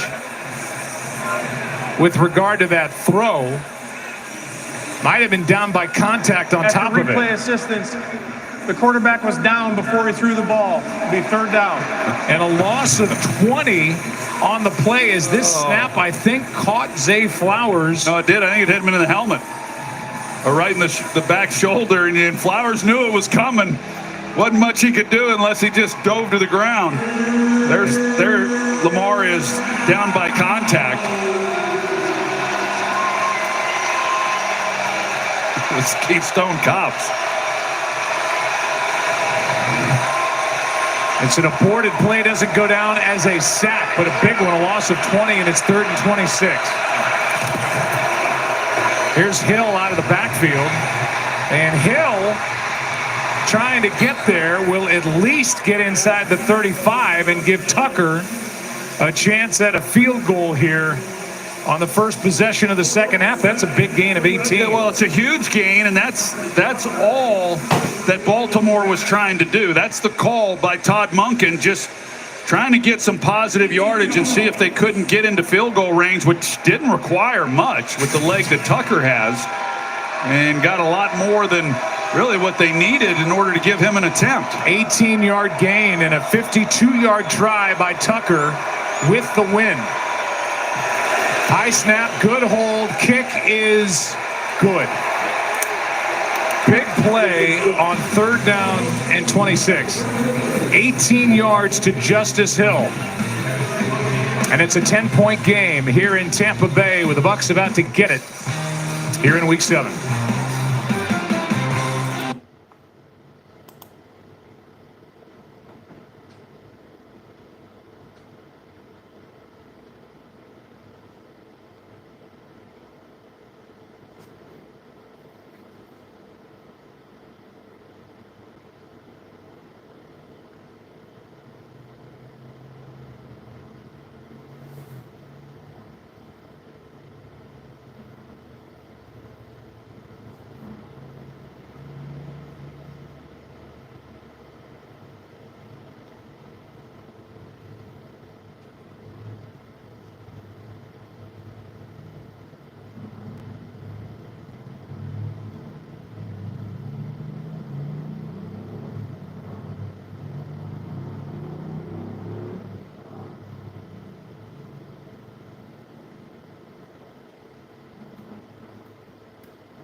presented by Macca's, and the pristine setting kind of matches this stadium. It's pleasant. It's not terribly menacing at first glance. I can see palm trees. Neither end zone is enclosed.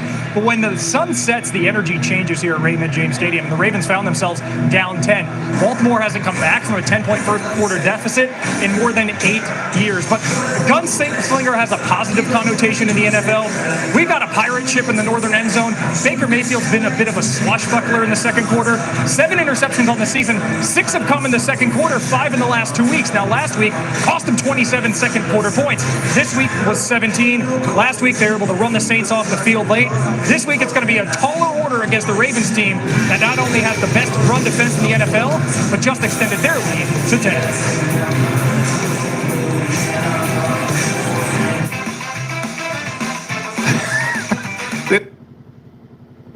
Video to your producer, Steve Ackles. I was wondering why you weren't in the meetings today.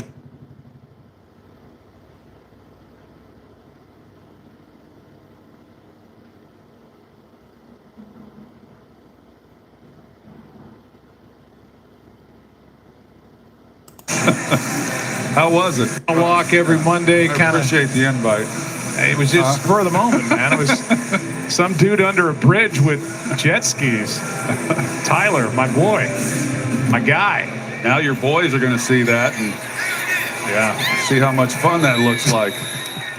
All right, we're playing here in Tampa. Let's check in with Scott Van Pelt.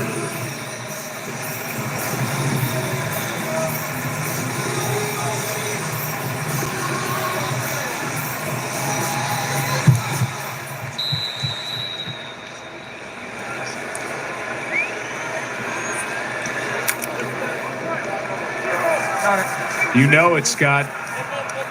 You know it. From the 30, down now by 10. Hot in motion. Little play action, and that is Palmer with a catch and out of bounds. With a nice start to the drive. Down to Laura we go. Well, Joe, this Ravens defense is going to be without Marlon Humphrey for the remainder of this game. He's out with a knee injury. Remember, before the half, Harbaugh talked about how he had the 2 key stops, those interceptions. They will be missing him for the rest of this game. Also, Tyke Smith on the Bucs defense out with a concussion. And those are 3 major injuries that have happened here. With under 12 to go, third quarter, handoff. And a nice run by Rachaad White takes it into Baltimore territory, and where they continue to be able to run against the Ravens. Yeah, and kind of get back to the way they started this game. They come out with the play action, get the ball to Trey Palmer, come back off of that with the run here, and stay ahead of the chains and see if they can't get Baker Mayfield back into a groove. Talked about Todd Bowles hiring his offensive coordinator, Liam Cohen. Really wasn't looking for the Rams' bells and whistles. He wants a good run game, and that's what he's getting this year with Cohen and company. As White carries it up the middle, and he's brought down with first down yardage.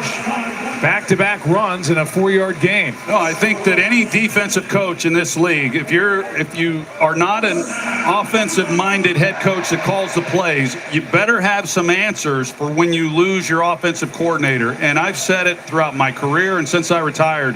I think the hardest position on a staff is calling offensive plays. And so when you lose a guy like they did, you get it right.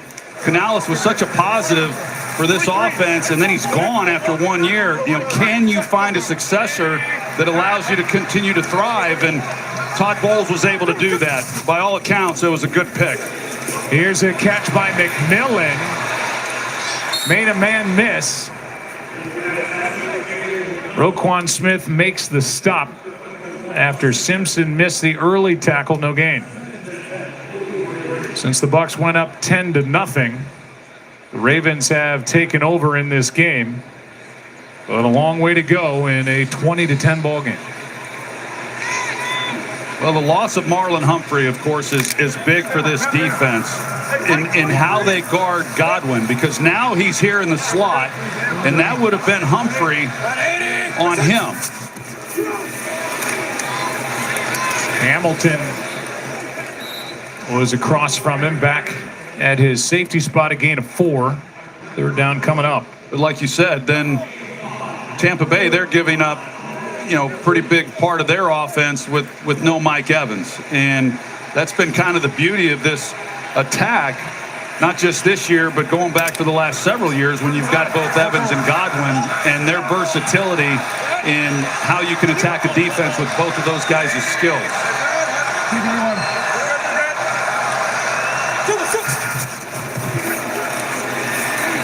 Mayfield fakes a throw, won't get the first down. Brought down by Matabike and Roquan Smith. And that brings up 4th down as the two teams push and shove a little bit. Yeah, you see Godwin there, number 14, and as he comes off the ball, Baker was ready to turn it loose, and it just didn't quite time up right. He didn't feel comfortable throwing the ball and tries to get what he can, but just not able to get the first. Well, we're going to have a 55-yard field goal try by McLaughlin. Into the wind. This would be something if he can hit it. And he hits it. He hits the upright. Not good.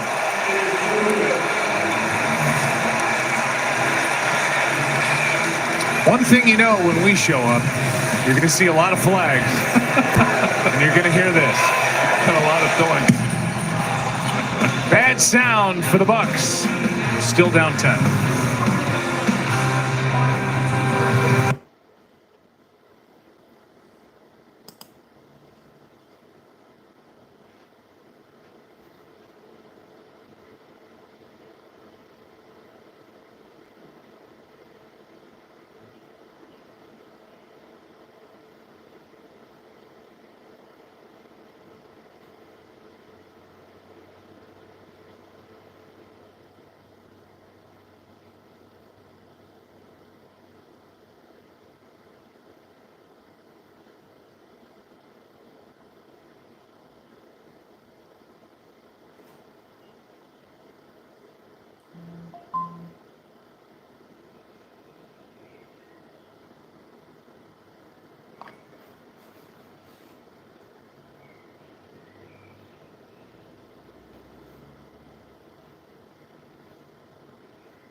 The NOAA Hurricane Hunters and the Coast Guard flyover crew that was involved with the rescue efforts. They are due an enjoyable night here at the stadium watching the Buccaneers and the Ravens. 10-point game with Baltimore on top. Chase McLaughlin had been on fire. He'd made his last 30 field goal attempts in the regular season, longest current streak in the NFL, and was 10 for his last 10. At 50-plus yard tries, but he hits the upright there from 55, and it's still a 10-point game. Well, and the bigger problem for Tampa Bay is now setting up Lamar in this offense almost at midfield. Here's Henry. A flag comes in.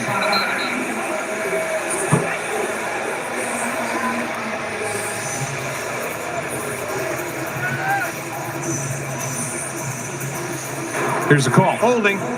Defense number 92. 5-yard penalty added the end of the run. First down. Let's go back to week 1 after the game and a loss to Kansas City. Here's what John Harbaugh said about adding Derrick Henry. We didn't bring Derrick in here to be, the guy that gets the ball 30 times a game. He's done that before. That's really not the plan. He just touched the ball for the first time in an hour off the clock. Ravens lead by 10. They haven't had to ride big number 22 yet. Here's Ricard with a drop. And he doesn't get many chances. He was open and could not haul it in. 2nd and 10. Yeah, that was so good, too. Had he have been able to catch the ball, he had a lot of open field out in front of him. And, you know, all Ravens fans know how versatile this guy is and what he's capable of. He gets a little lost, but he can run and he can catch. It didn't look like it there, but he's got good hands, and he's used so much as a blocker. He's listed as a fullback, but you know, he's a 6th offensive lineman at 300 pounds, but he can move. 2nd down and 10. Here is Henry, right side, cuts up field, and a flag in the secondary. And it's a hold against the Ravens. Holding. Offense number 65. 10-yard penalty. 2nd down. Baltimore has scored on 4 straight drives, and after that carry by Henry, it's going backward.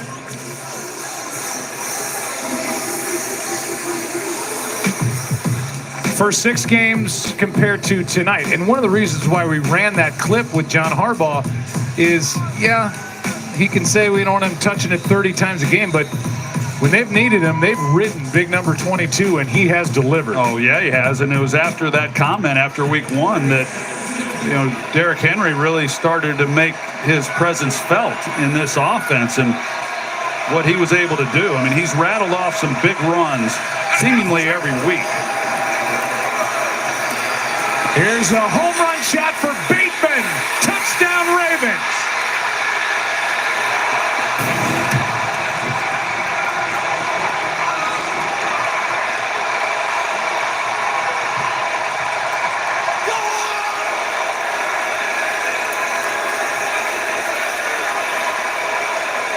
"49 yards from Lamar Jackson." His 2nd big completion tonight to number 7. Well, Zion McCollum, he is locked up on him in man coverage, and it's just a really good route. He gives a little nod. McCollum's expecting the ball to be thrown out to the boundary because Bateman gave that little nod out to the sideline, and then he gets vertical, and Lamar lays it out there beautifully.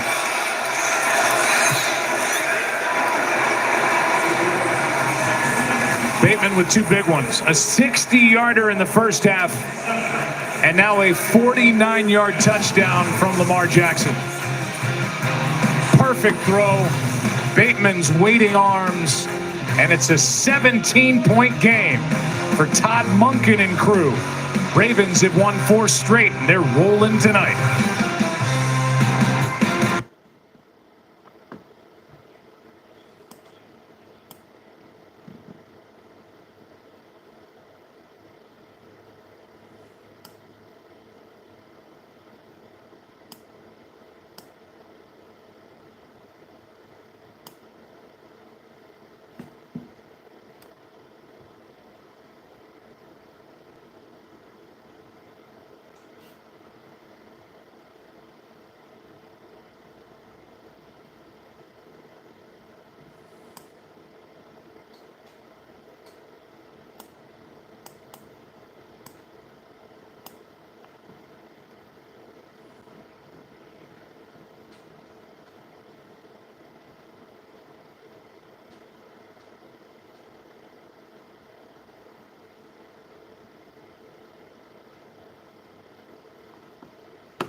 You got Antoine Winfield here at safety. Lamar has got to keep an eye on him and see if he's helping out over there on that side. But the protection up front, I mean, they just put up a fence and didn't allow anybody through. So he's going to have to hold that to allow Bateman to run the route.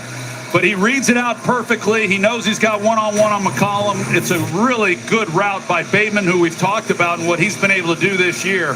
But, man, you couldn't just walk down there and hand it any better. Just a perfect throw by Lamar Jackson.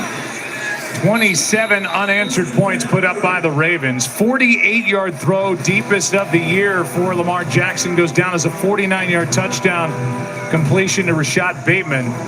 Most consecutive pass touchdowns without an interception in the history of Monday Night Football. Lamar Jackson, 18 touchdowns, no picks. He's got 3 touchdowns tonight and a perfect passer rating. 14 of 18, 256, 3 touchdowns, no interceptions. I would think Lamar Jackson would love us to call every game, because every time we watch him, he plays lights out. Here is Irving making the catch, making men miss. Getting a block on Hamilton, and a big play to start this possession. Ben Bredesen delivered a block. Trey Palmer as well, and that was well done for 24 for Irving. Yeah, they got to get a little something going, something to give this offense a spark, and this might just be it. It would look like a minimal gain, and Irving able to traverse field and get back the other way. There's the block by Bredesen that you talked about. Does an outstanding job. Trey Palmer involved. Bucky Irving, he has that type of ability, and he's been quite an addition as a young player to this offense. Already at the Baltimore 45, Irving not so lucky this time. Well played, and a tackle is made by Simpson after a loss of 2. A little more on Bucky Irving from Chicago. A couple of good seasons back-to-back at Oregon. 4th-round pick, 125th overall, and he has not disappointed. Been a nice surprise now with Tucker. Both guys backing up Rashad White.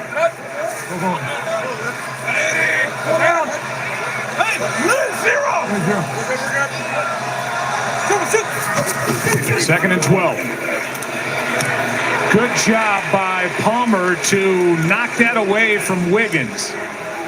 That was a pick waiting to happen, and Palmer knocked it away. Yeah, Nate Wiggins, he has gone through some of the growing pains that a young player goes through, and I think Palmer is kind of wanting that ball put on him a little bit more, but Wiggins is on top of it and does a good job. Like I say, anytime you come in and you play, he would come in on the outside. Marlon Humphrey would then slide into the slot. He's given up some plays, but he doesn't lack confidence when you watch him. Extra men on the rush. 3rd down and 12. Mayfield trying to air it out. Brought down from behind, and a sack by Oweh. A loss of 2, and with that, the punt team comes on for the Buccaneers. Well, Oweh comes off the edge. Mayfield, he thinks he sees something down the field, and as he's trying to load up and get it out, Oweh just keeps on playing and comes around the backside and gets the sack on Baker Mayfield. So, they got a little something going, just have not been able to sustain these drives and keep the football. 5 straight scoreless possessions for Tampa Bay. And the punt from Gill. Flag on the play. Fair catch hauled in by Tylan Wallace inside the 10.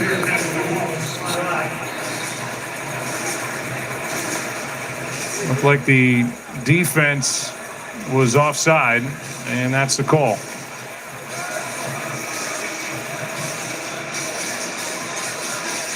Right now the ball's at the 8. They can back them up even further. Offside, defense number 88. Penalties declined. First down. So the penalties declined, and the ball will stay at the 8. Tonight's aerial coverage is brought to you by Goodyear. You look at the field from above as we take a break. Ravens ball, having fun tonight, up 17.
Let's see who's designing success, brought to you by Mercedes-Benz. What a night tonight for Lamar Jackson. He's been on fire. He's been very patient. He's made good decisions. And when he's had his opportunities down the field to make a play, he's just read the defense perfectly, and he's delivered strikes. None better than this last throw that he made to Bateman. Again, outstanding route by Bateman, and what a season he is having, especially in a game tonight with Zay Flowers kind of banged up a little bit. He has shown up, and so has Lamar Jackson in this offense. Against the blitz tonight, Lamar Jackson has shredded it. And on a night where so far Derrick Henry has had minimal impact, and that could very well change here going forward. Lamar Jackson's had a perfect passer rating and has been lighting up the scoreboard. Here's Henry, left side. Yep, it can change in a blink. There he goes. McCollum, the only man that can catch him, and he does. Ricard delivered a great block, and Derrick Henry goes 81 yards, his second longest carry of the year. Well, the outside zone, and you get him on a rail, and it's overplayed there at the line of scrimmage, and as soon as you give him a crease, he is gone. For his size, and you know, it's almost unfair. Once he gets on the edge in space, it's just hard to catch. The only reason why McCollum caught him was he was on the other side of the field, and he had the angle. I mean, nobody was making up ground trying to run him down at 250 pounds. Go back to him. Talked about him being a fourth quarter closer. And we are not in the fourth quarter yet, obviously, but he just wears you down to the point where you get to the fourth quarter and defenses are worn out. He's rushed 36 times for 246 at a 6.8 yards per carry clip so far this season, and he wasn't doing anything until that run of 81. Well, I mentioned that every week seemingly he has a big run. He had an 87-yard touchdown against Buffalo a few weeks ago, a 50-yard run. And then, of course, that 81-yard run that he just had. So, I mean, you just don't see guys with his size with the big play ability that we've seen throughout his career. Week 4 against the Bills, when the Ravens just had their way with Buffalo.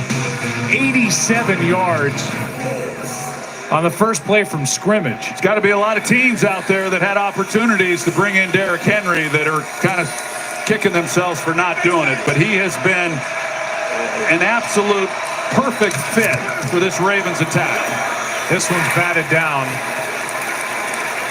off the hand of Levante David. Can you think of any teams offhand? We'll just throw this out there. The offseason home for Derrick Henry is in Dallas, Texas. Anyway, Levante David got his hand on that ball and knocked it to the turf. Well, that would have been the easiest completion of Lamar's night if David hadn't have gotten his hands on it, because he had 2 open receivers. They're going for it on 4th and 3 instead of adding 3 points to go up 20. Opportunity here for Tampa Bay if they can get a stop. Floated, wide open, touchdown, Andrews. And with the foot on the gas pedal pressed down, the Ravens get the touchdown on 4th and 3. Well, such a great route by Mark Andrews. Look at the move that he puts on Jordan Whitehead. Whitehead is in coverage, man coverage on him, and just totally turns him around. To do that, it's one thing if you're a receiver and can do that. It's another thing if you're a tight end and you're doing that in that short of a space. You're talking about 7 yards, and for him to create that kind of separation. 24-point game. Lamar Jackson, 4 touchdown passes in the game, 2 to Mark Andrews. 3 touchdowns over his last 2 games, and we're back in 30 after a word from Nationwide. Did you know Nationwide is so much more than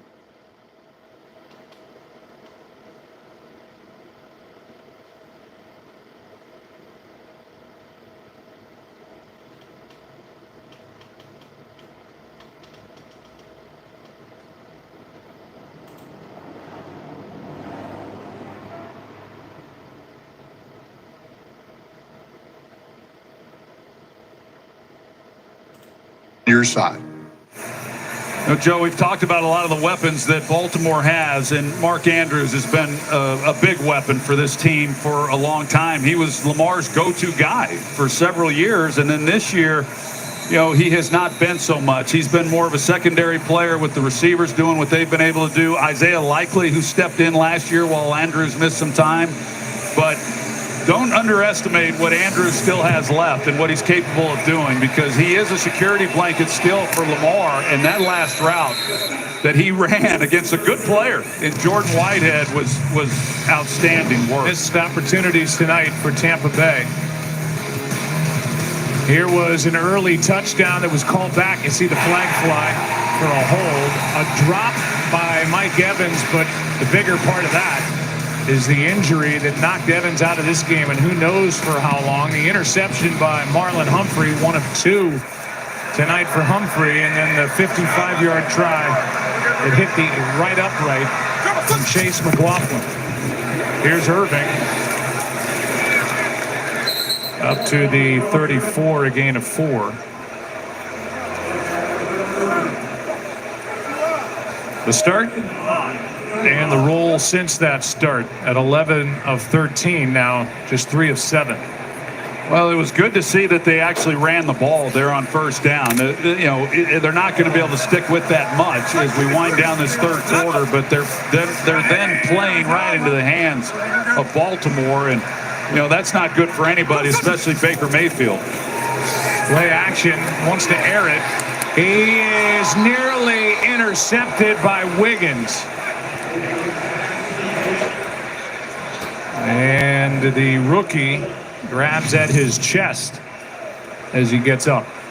Well, he's trying to get the ball out there to McMillan, but Wiggins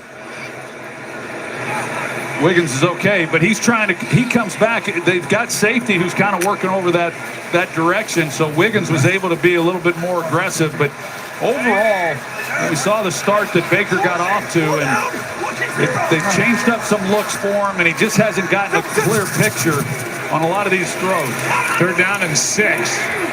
Mayfield chased, stiff arm, and out of bounds with a 1st down, and there's going to be a penalty for a face mask, I believe. Roquan Smith was chasing him, and let's see who this goes against.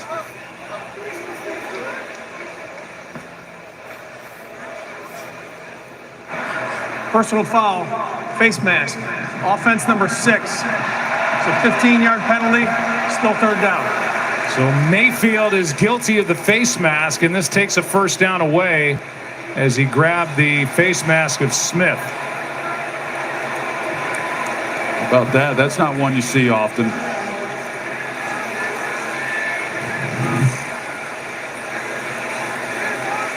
And you got to credit the Ravens defense. There were questions for this Baltimore team coming in defensively.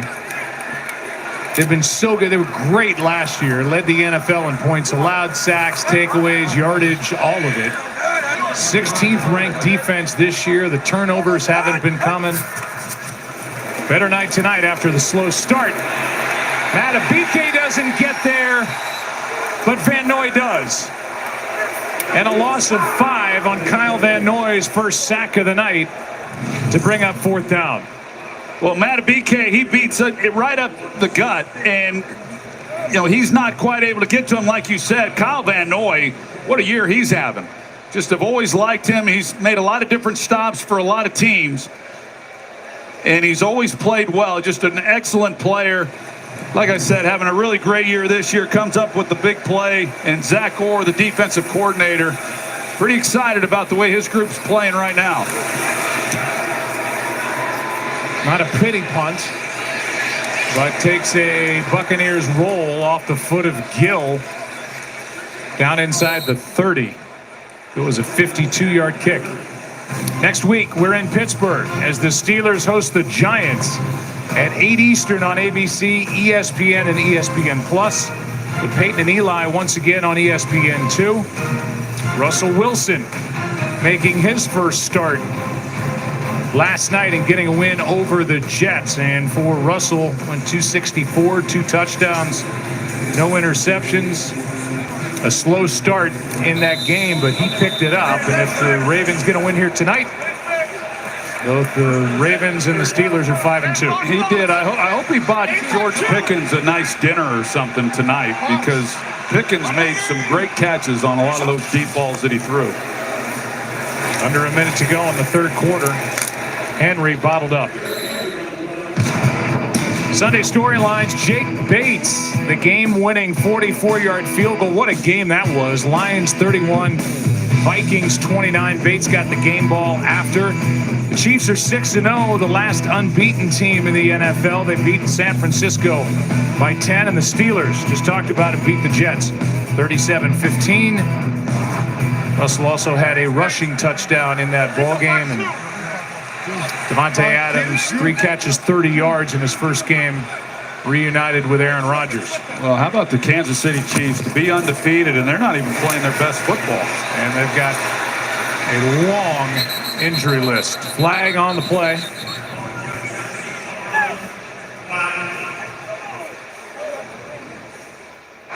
Holding. Offense number 4. 10-yard penalty. Still second down. It's against Zay Flowers for the Chiefs. Third time in franchise history they've been 6-0. First time with Patrick Mahomes, and they are the 4th defending Super Bowl champion to be the last unbeaten team the following season. And we will have the Chiefs in 2 weeks at home against these Bucs. Against these Bucs, yes. Well, this is one of those games. As we end the third quarter that, Tampa Bay, they're going to have to regroup. They're going to have to regroup in a hurry. They've got a big date coming up here at home against Atlanta next. The story of the night, his team, Harbaugh's team, Ravens, up 24.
How about a man who is 30, 6'2", 247, putting together his 3rd fastest run by miles per hour at what, 21.7? Is that where he topped out? That's incredible. You watch him train in the off season. I see it because it pops up on my Instagram feed. It's pretty incredible, how he trains and prepares himself to take the punishment that he's able to, but some of this is just God-given ability for him at his size to be able to run at the speeds that he's capable of. I've never seen anything like it. He told us that what he'll be doing tomorrow after they get back late from Tampa, Florida, morning workout, massage, cold tub, hot tub, cupping, which if you've ever done that, at least to me, hurts like hell. Not finished before 6:30 or 7 at night. As Lamar Jackson just takes off, and he turns on his jets and gets a first down with a pickup of 17 yards over the left side. So it is a commitment by Derrick Henry, and that's how you can hit 21.7 miles per hour at the age of 30. Yeah, it's at an age where, teams are reluctant to bring someone in or sign somebody, pay them a lot of money. That's usually when running backs are starting to go south. And I think there were questions as to how much did he have left after he left Tennessee. And he has answered that question this year for sure. Toss to him right side. Well played by Tampa Bay's defense. Levante David, who's having another good year. In there on the stop and a loss of 1 on the play. When we talked to Derrick Henry, I said, what did Lamar say to you like the first time he saw you run? Now that you're on his side. And he said, Lamar said, I wasn't expecting you to be this fast. And Derrick said, you didn't think I was fast? Well, he keeps reminding all of us just how fast he is week after week. Play action, that might be backward. Flowers didn't get it. McCollum comes up with it. And he is finding his way all the way to the end zone. Wow!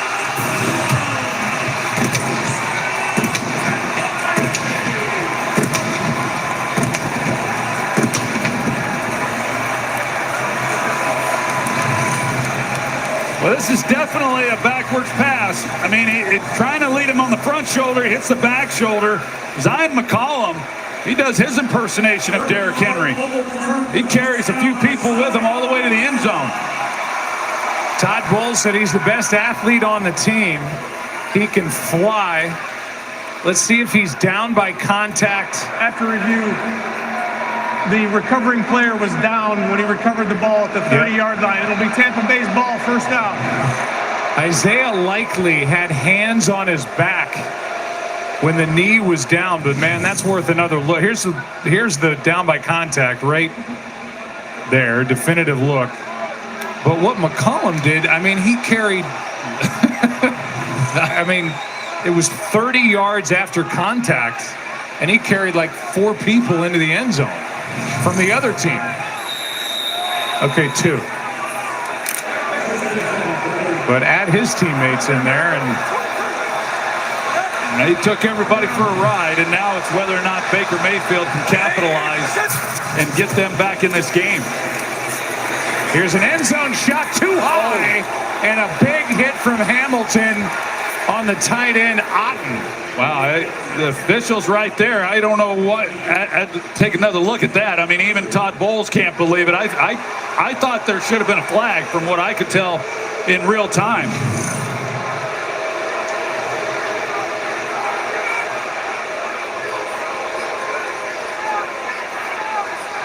From that angle to right shoulder. Yeah, from that angle, it's a little bit hard to tell. It looks like it comes in shoulder to shoulder. It's a good no call. Right, Russell? Yeah, I agree. Shoulder to shoulder, no foul. That's pretty amazing. That's a big-time collision.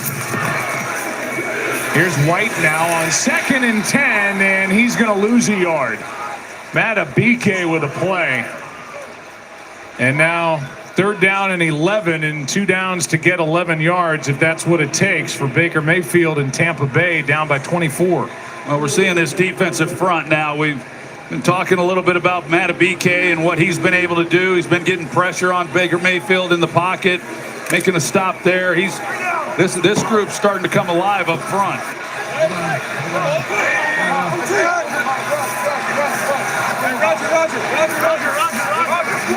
Roger, yeah.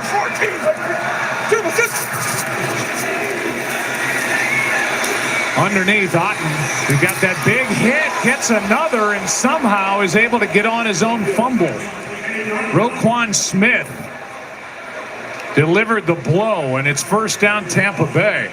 Woo. That's 2 big hits now. Like you said, that he's taking. Here comes big Roquan Smith. You know, he becomes a runner after he tucks it, and, you know, that is a hit that they're trying to take out of the game, but big collision. Roquan with 14 tackles. What a deadline pickup he was from Chicago. Here's Godwin trying to navigate through bodies. And Godwin gets 9. They fire the cannons. Into the red zone they go.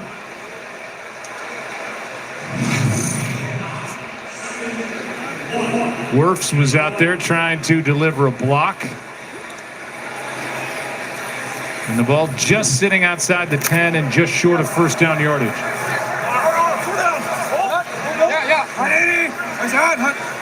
We're good. Play action underneath White. Rashad, touchdown Buccaneers.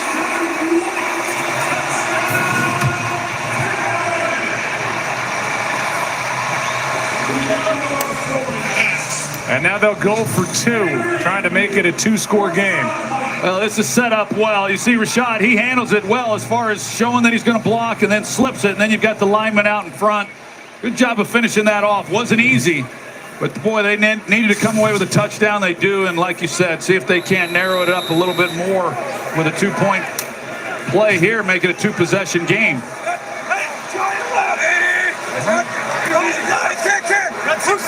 Blue sixer. I'm here.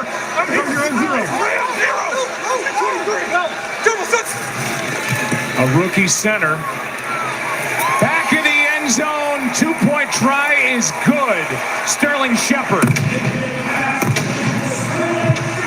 And it's a 16-point game.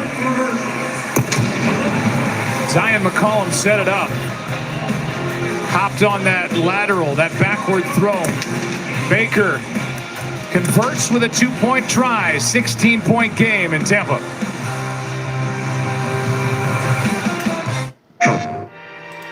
Where?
Time now for some clutch plays brought to you by Bud Light.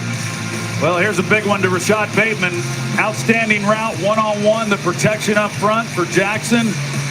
And he does what he's been doing all season long, just throws a perfect strike. And then, of course, 4th and 3 and the route by Mark Andrews.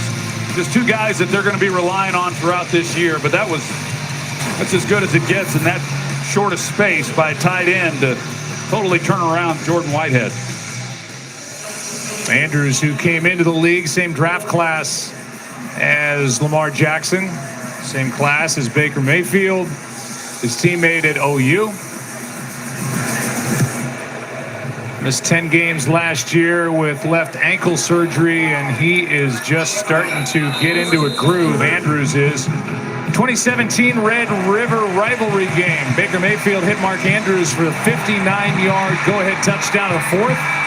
Oklahoma beat Texas 29-24 to take home the golden hat.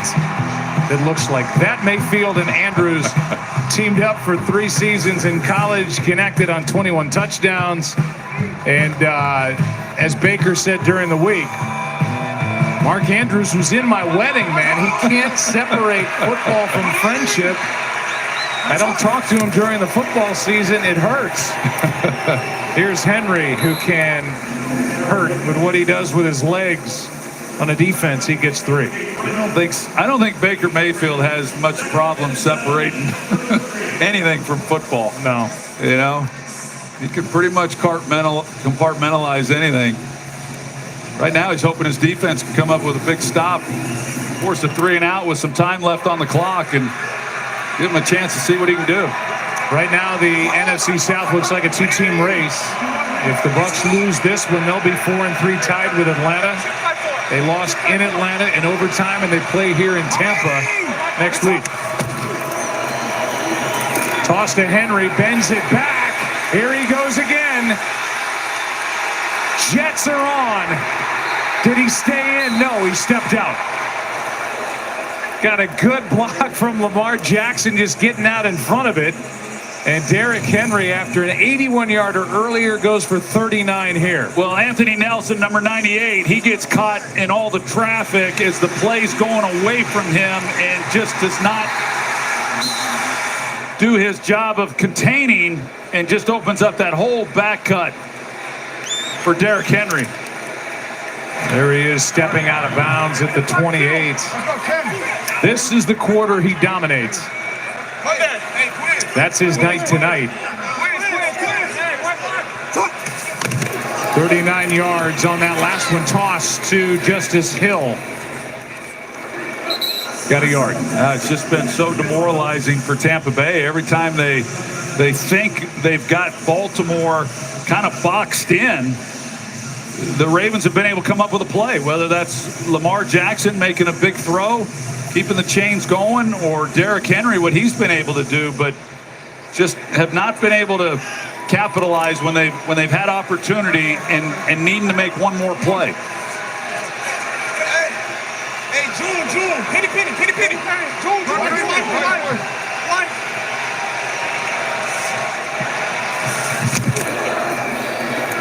Again, left side.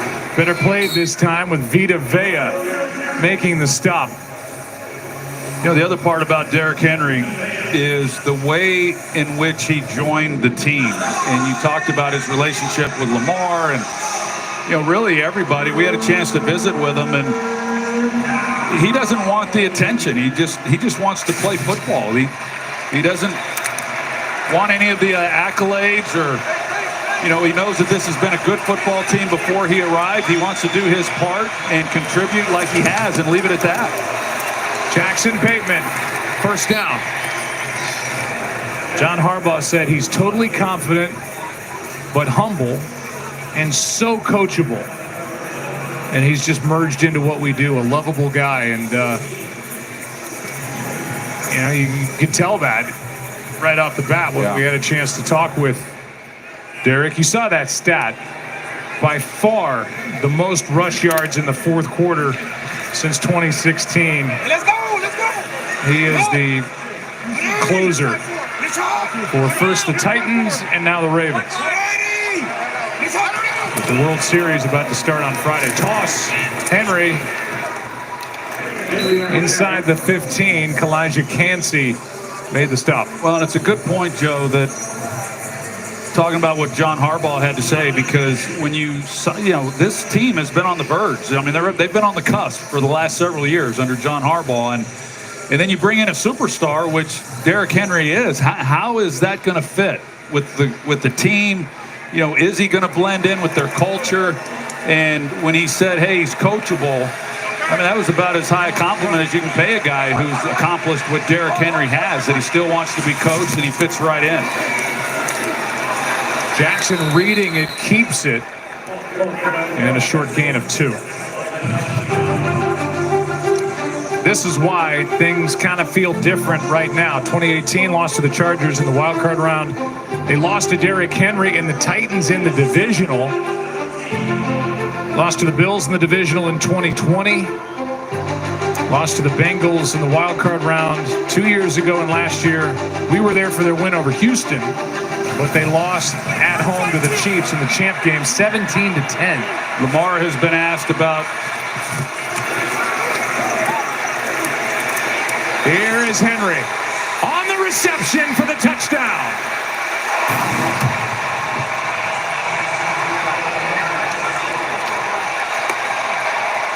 Good luck trying to defend this group.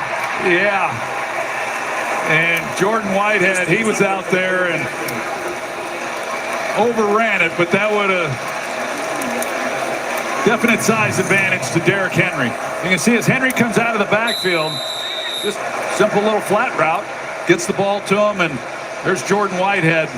Not a whole lot there trying to slow him down. Just flicking it to him was Lamar Jackson with pressure right on him. Jackson's been awesome.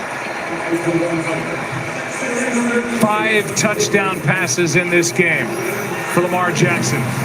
Second receiving touchdown for big number 22. Impressive throw. Tremendous player. Both of them a runaway for the Ravens now.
Plus points, 400 plus yards of offense as they extend their longest streak in those categories in their now 29-year team history. Career on Monday night, first 7 games tonight. 5 touchdowns, no picks, tying the career high with 5 touchdowns. We're still playing shorthanded. We've got Laura Rutledge down on the field. Missing Lisa Salters with our group, and Tony Graneri handed me that little card with 508 yards of offense. We're missing David Moulton. Yeah, thoughts are with both Lisa and her mom and David Moulton. Here's Godwin, hit immediately. Moulton, the Fresh Prince of Florida. Going through a lot, and you're with us tonight in spirit, no doubt. Can't wait to get you back. 2nd and 5 now.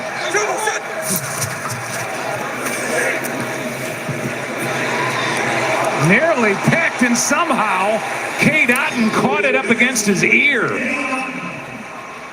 Ardarius Washington had a shot at it, and then I don't know how Otten caught it after Washington missed it. Yeah, I was going to say, I don't know how Washington missed it, and then I don't know how Otten caught it. We'll go back to it. Here's Otten again. This one more conventional. Yeah, here's right through the hands, and Otten, you know, caught it. That's the helmet catch, shoulder pad catch. 2nd and 4. And then he got hit again. He's been hit a lot. He sure has. This one bounces to the rookie Jalen McMillan. Somebody's going to have to step up. We've talked about it, but without Mike Evans and the hamstring injury to his right leg didn't look good. It wasn't great coming in.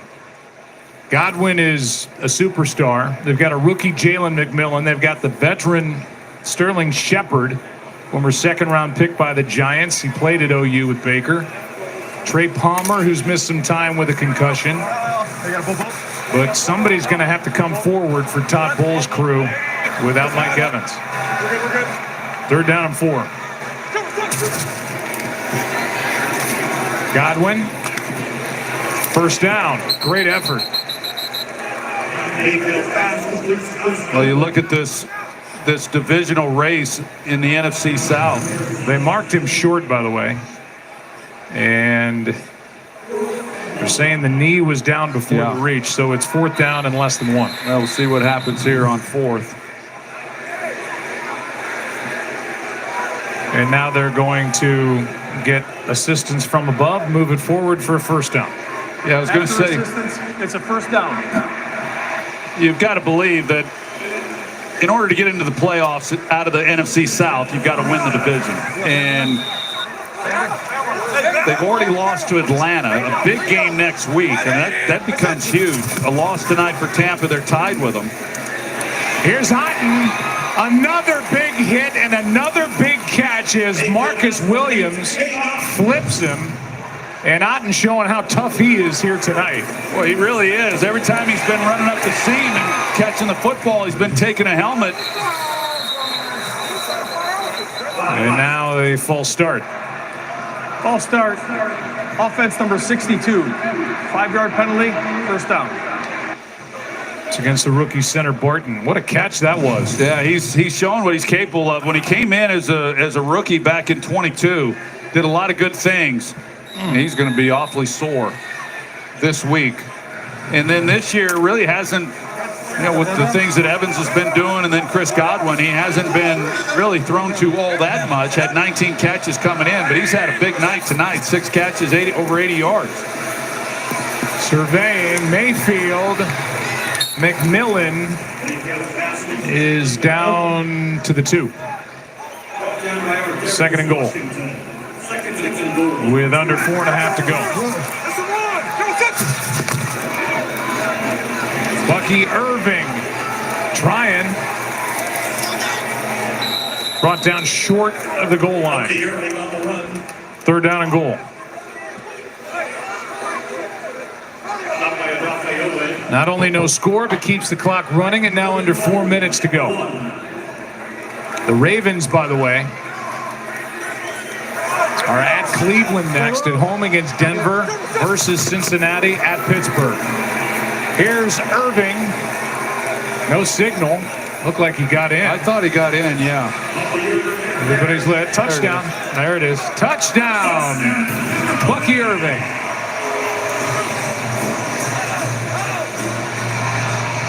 And the 1-yarder closes the gap.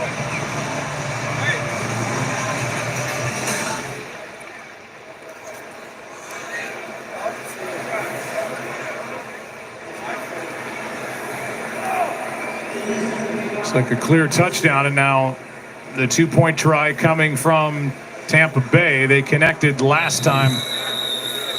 1 for 2 on the year.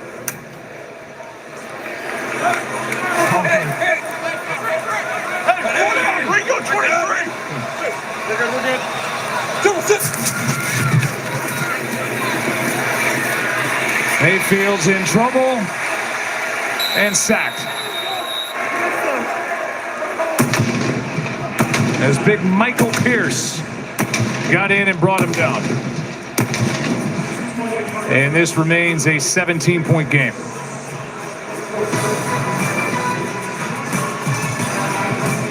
Let's talk college football. Yeah, let's talk college football. ABC College Football Saturday triple header with every team ranked in the top 25 at noon. Notre Dame and Navy. Number 12 against number 24 in the Meadowlands. At 3:30, number 21 Missouri and number 15 Alabama. And at 7:30, number 8 LSU, number 14 Texas A&M. Starting to get into the meat of some of the schedules with these teams. Pretty fun games in that lineup. It is a declared onside kick attempt coming from Tampa Bay. The NFL 1 for 17 on onside kick tries so far this season. Only success came against Baltimore when Dallas recovered.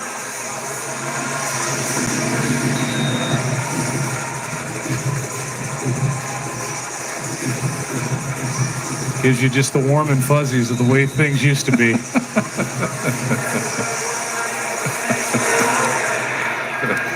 Oh, that popped up, and Tampa Bay's got it. What a recovery. As it is recovered by Tampa Bay and Tavier Thomas. What a perfect kick. Oh, yeah, you got the bounce, right? That's right where you want it. And timed up perfectly. Wow. So 2 successful onside kicks, both of them against Baltimore. Just perfect by McLaughlin.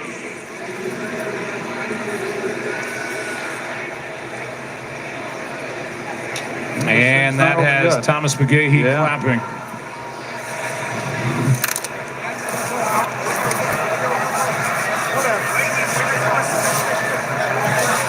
Not exactly Danny Smith on the sideline.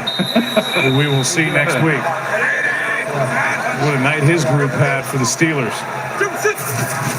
They're on a run, blocking kicks. Here's White.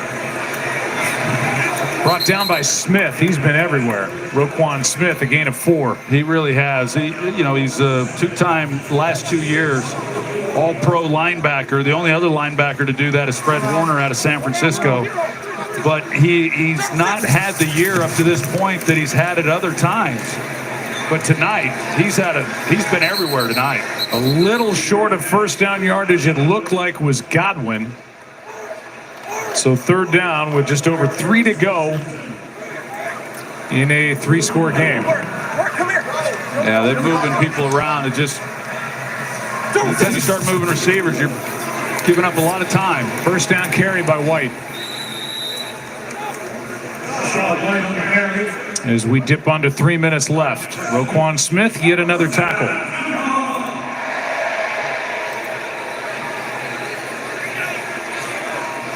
Relentless.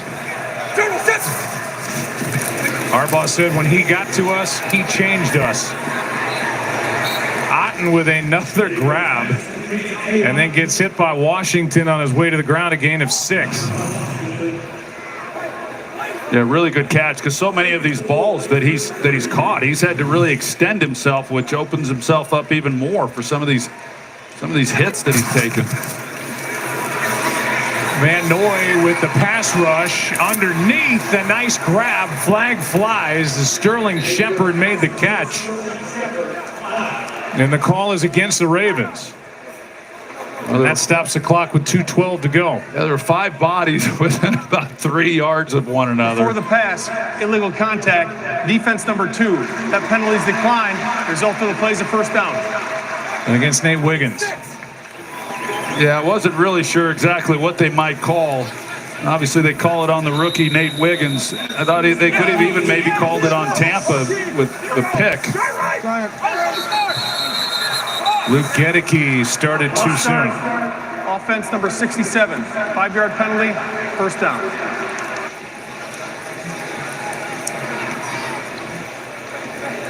Last week, we talked about the big numbers in the big game. They had Robert Hainsey in at center. Made every start the previous 2 years at center. They're working in, as Troy said early, Graham Barton, former tackle, into the center spot. So steep learning curve for number 62, and he's done pretty well.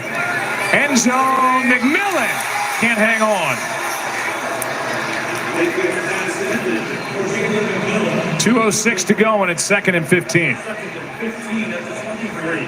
Runs a pretty good route. I do think that as we watch the end of this play, just not quite able to hang on to it. But I do think that for this offense, we've talked about what they've been able to do, how they've been able to run the ball coming into this game, what Evans and what Godwin mean to them. But I think this guy right here, Jalen McMillan, 3rd-round pick out of Washington, I feel like he's going to have to be a real contributor as they move through the second half of this season for them to have a chance. Baker underneath for White. Full head of steam and into the end zone untouched. And with 1:58 to go, a touchdown from Baker Mayfield to Rachaad White, much to the dismay of Lamar Jackson. Well, you see Zach Orr over there, the defensive coordinator, and he's just not happy with the defense. Just another blown coverage as Rachaad White comes out of the backfield. Just everyone's running with the crosser coming across the other way, and nobody picks up White out of the backfield. So we are inside of 2 minutes, and the extra point team, the kicking team, will come on with McLaughlin.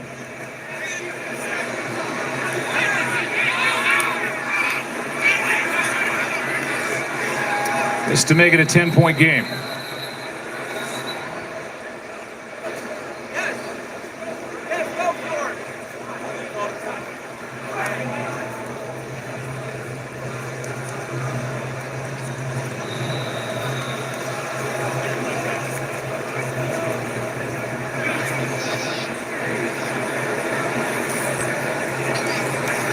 Al Michaels is having dinner tonight at Toscana in LA, and if he had this headset on, he'd say there's some people starting to sweat the end of this game out. But that's Al. My man Al, 10-point game. 1:58 to go. We're going to see another onside kick. Try, kids, when we come back from Tampa Bay.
During that time, Scott, we are going to ask you a question, or I am, and that is, why was Jason Kelce wearing a tie tonight?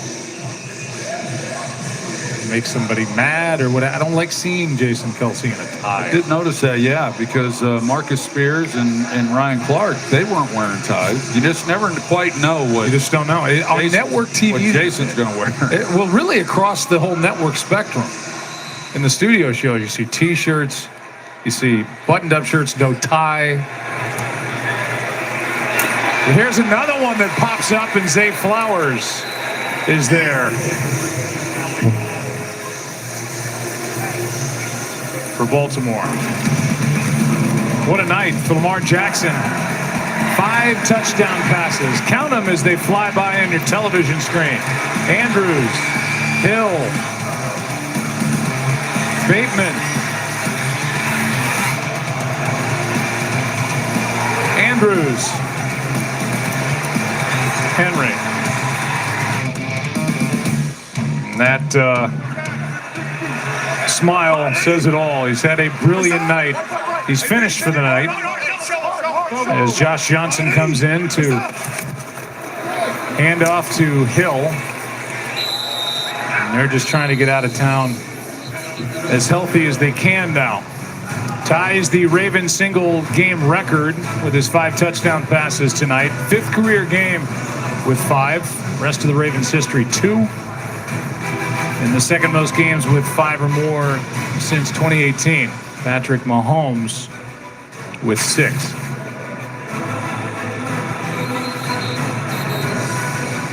And we talked about the NFC South and that race with Tampa Bay and Atlanta. The AFC North, that's shaping up pretty good as well. You mentioned our game next Monday night with Pittsburgh. The fact that they're now at 5-2, Baltimore with a win tonight, they go to 5-2. Those two teams have not yet met. They may meet a little bit later down the road. Should be a good race here over the second half of the season. Steelers, the only team in the league that hasn't played a divisional game yet. So those are coming for Pittsburgh. Touched on this a bit earlier. That Week 12 game is on Monday night. That's Thanksgiving week, and that is the Harbaugh Bowl with John taking on Jim out in Los Angeles.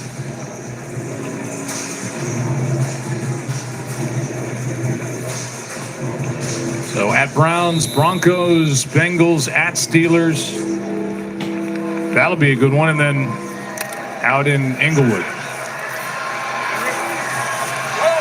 Chargers, you can see up at the top, losing by 5 at Arizona. 3rd down and 11.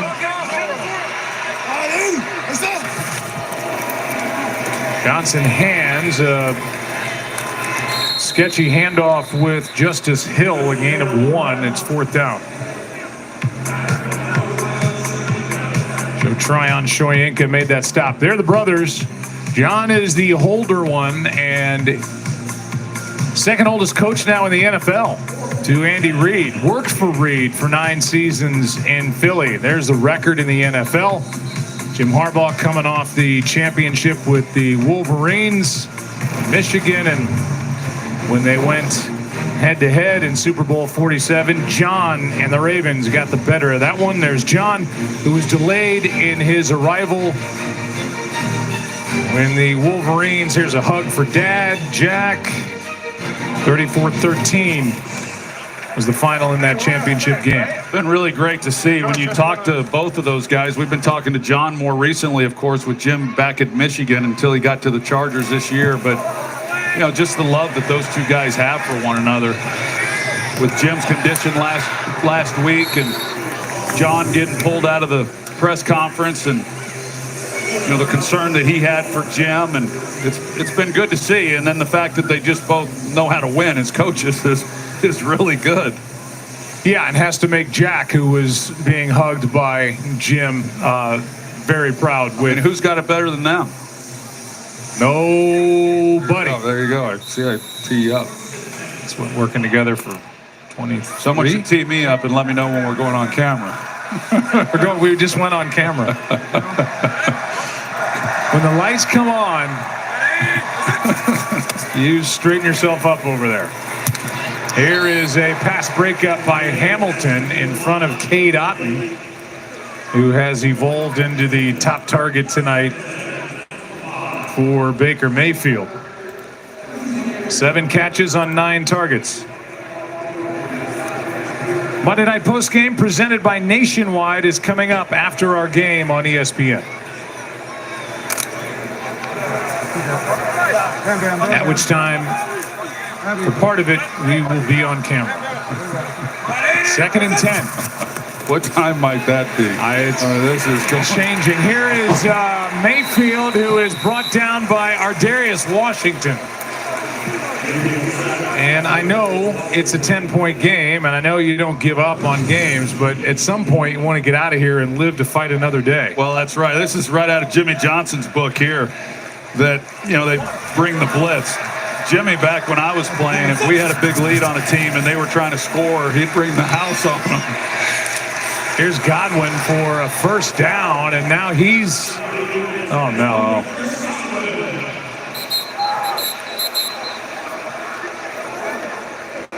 He can't get up.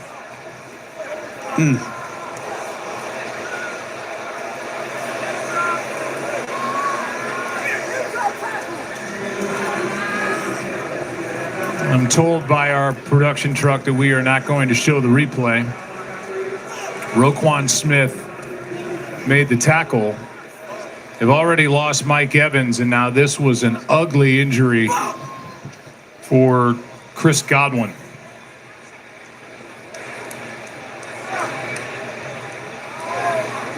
With 43 seconds left in the game, and we'll take a break.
A minute, get it how you live it.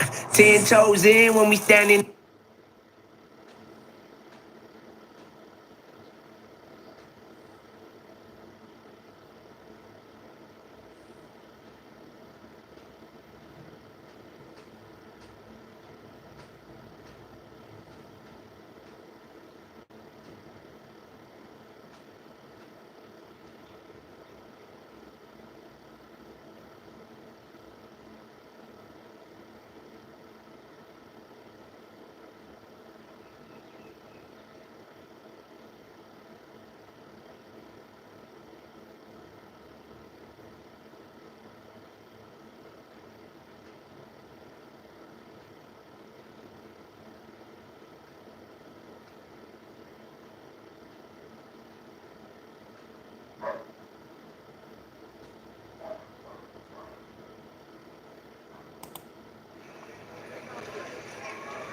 Chris Godwin, who has already been through a knee reconstruction and surgery, had his lower left leg trapped under the body of Roquan Smith. He is beloved, a salute for the crowd. He's a tremendous player.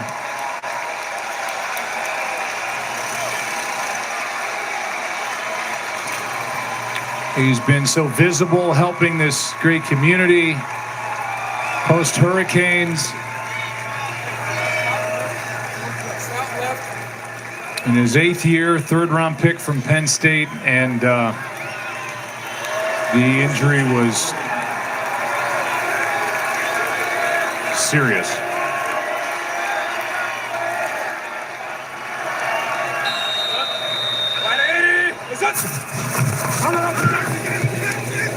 Still throwing it. And Trey Palmer can't get up to grab it. Well, that changes everything for this football team. By the looks of that, does not appear that, Godwin will be back this year. You see Baker Mayfield, he knows what the cost was tonight. And on that play specifically, and then, what's the status of Evans. But, that can, unfortunately, totally unravel a season. Here at the end of week 7. The team that came in 4-2. They've lost Evans. They've lost Godwin. Catch made by Otten. Well, you saw the look on Todd Bowles' face as well when he came over and, realized the severity of the injury. And you can imagine what's going through his mind right now as far as, what the future is for this football team this season and how they're going to manage it. Top 2 receivers by numbers in franchise history. Here's Tucker. And with 23 seconds left, he's got a first down after a catch and run and a gain of 9, forced out by Roquan Smith.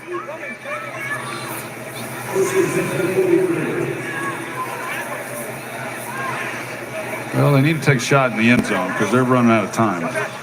If they're gonna play this game, they've got to. Timeouts taken here by the Ravens. Bucs are out of timeouts. And there are losses, and then there are losses. And here tonight, it looks like a loss on the scoreboard, and who knows the repercussions going forward the rest of this season for the 3-time defending NFC South champion Buccaneers.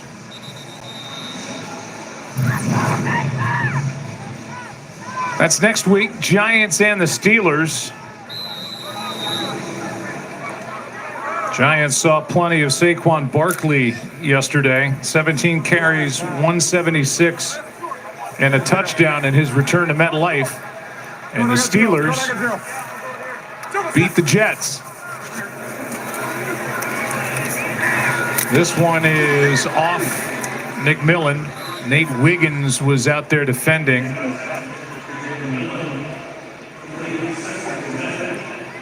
See in the top left-hand corner of your screen, the Cardinals lead by 2. It's on ESPN Plus. More football is available to you with 10:06 to go in that game as the Cardinals try to win their 3rd of the year. They're 2-4. Chargers 3-2. Kyler has thrown for a touchdown and run for 1. Underneath, incomplete for Tucker. And it's 3rd down and 10.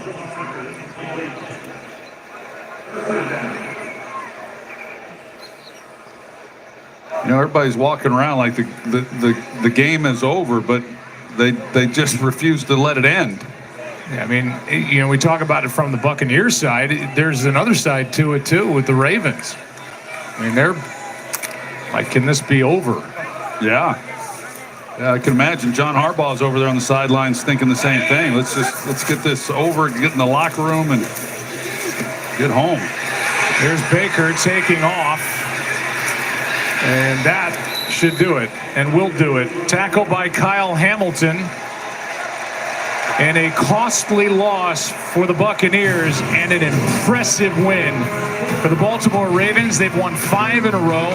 They're tied at the top of the division at 5-2.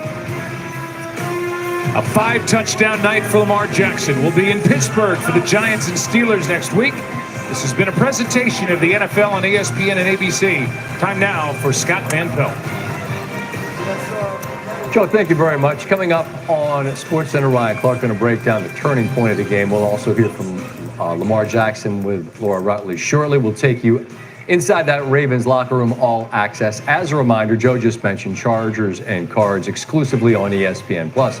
For those of you watching on ABC, your late local news is coming up next over most of these ABC stations. The nationwide postgame on ESPN is in 90 seconds. We'll see you there.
Hello and welcome to the Monday Night Football postgame show presented by Nationwide. A tremendous night for Lamar Jackson and the Ravens. He's the best running quarterback in the NFL. He has 5 games with 5 touchdown passes. 5. Yet another. And he's the MVP, and he's playing at a higher level now than we've seen, it would appear. We're going to visit with Joe and Troy in a moment about that. Some of the highlights after Tampa Bay jumped out to a 10-0 lead. Baltimore does not flinch. Mark Andrews had a big night. That's Baker's best buddy from back in their OU days. Touchdown, and then after a Lamar Jackson rushing touchdown was called back by a hold. That's cool. Next play, Justice Hill. He's a dangerous component in the passing game. 18-yard touchdown. They've ripped off 20 straight in the third. Lamar, great job by the O-line to give him all day. And there is Rashad Bateman, who's having a monster couple of weeks as he's a deep threat. It's a 4th and 3 play. Go for 3 and go up 20. No, why would we do that when we can do this? It's Jackson to Andrews again. And it's a complete avalanche. Derrick Henry had some quiet moments, and then he's not going to be quiet for long. It gets real loud with him. He goes for a $169, catches that one. Lamar Rutledge after the win. Actually, I'll get to that in just a moment. I beg your pardon. You see that the brightest lights, and look, it's a stat that can be kind of negative if your team stinks, and Lamar's team's really good. But part of the reason they're good is he's fantastic. 18-5 as a starter in prime time, the best of any quarterback since the merger.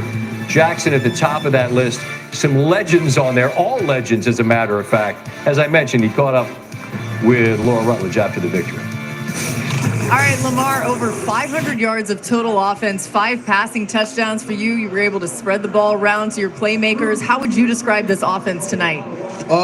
Just a pick your poison offense, I believe. We started off slow. We got took off the field first drive. We came back. Bucks was moving the ball on their offense. We knew what type of game it would be. We just got to put points on the board, and that's what we did. What made the difference? How did you guys adjust after that first drive? Just taking our time, taking one play at a time. Every drive, just score. That's what we were doing. Making runs after the catch, running the ball. Offensive line did a great job. Receivers did a great job. Tight ends, all around offense team effort.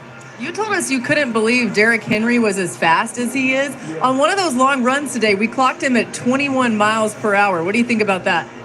That's crazy, man. 250 pounds of muscle just running like 170, so that's crazy. That's amazing. just keep it up, man, all year long. Yeah, even on another one of those runs, you were out in front blocking for him. You like doing that? I mean, I let the big guys do that, but whatever it takes to win, I'm trying to do it. What do you think this team showed tonight from a complete team effort? Man, we could just tough environment. I believe it was pretty loud at first. We just showing, we can just play with everybody, play against anybody, anytime. But it's a long season, like I said before, earlier this season. We just got to keep it going, one game at a time. Thanks, Lamar. Congrats. No problem. Appreciate you. Tremendous performance, and we're going to get to that. Joe Buck, Troy Aikman join us now. But, gentlemen, I want to start with the injury at the end of that game that really casts a pall over, because Chris Godwin is the leader in the National Football League in receptions. But Joe and Troy, you both alluded to it. Such an enormous, an important part of that community, and has been a figurehead after these hurricanes to help the community. And he goes down late in the game, and Joe is eerie almost. You said, live to fight another day. And the minute it happened, I'm like, oh, no, you could tell it was bad. I just wonder philosophically, what's the approach? Because you're only down 10. I understand wanting to compete, but it felt like this game had been over long before that moment. I just am curious how you guys land on that. Yeah, I mean, the same. It was a 10-point game, so yeah, I think you can get pulled into continuing to go down the field and try to get a touchdown, and they already got one onside kick and try to get another one and get a long field goal. I get all that. But no timeouts remaining, and it just looked like this thing was winding down and it just wouldn't end. And, it's just too bad. It's just too bad for Tampa Bay. Their whole season could have changed here with what transpired, with Evans going down early with a hamstring. That didn't look good. And then the injury with Godwin was just not pretty enough that our production truck said we're not going to show it again. I'm sure it'll get out there, and it just did not look good on his lower left leg. Right, and that's just, I guess, again, you understand competing until it's over, but I don't know. Yeah. They played until there were zeros on the clock. That's what everyone signs up for, and you just wish the very best for one of the great players and good men in this league. As for the game, the Avalanche, and you keep using that word, but that's what it felt like, Joe. I don't know how many teams there are in the league that can absorb a 10-point punch in the face and then say, all right, that's cool. How about we drop 30-something on your head? How long is that list in your mind, Joe? Man, it's short. It's short, and I think in 2024 NFL, this may be the one that can just quick strike you to death. And we saw it getting down the field, big plays to Bateman. And then the Derrick Henry runs, two of them, one was 39, one was 81 yards. I mean, it's impressive what they can do. But the guy in the middle of it who just keeps growing every year is Lamar Jackson, two-time MVP, and certainly right now leading the way in the conversation for number 3. Agreed. And Troy, that's where I wanted to go with you. I mean, this is a guy, you have company as it relates to that, being the best at the position in the game, and he's been that. And it feels like there's more layers to it and levels to it this year. What's most impressing you about what he's doing?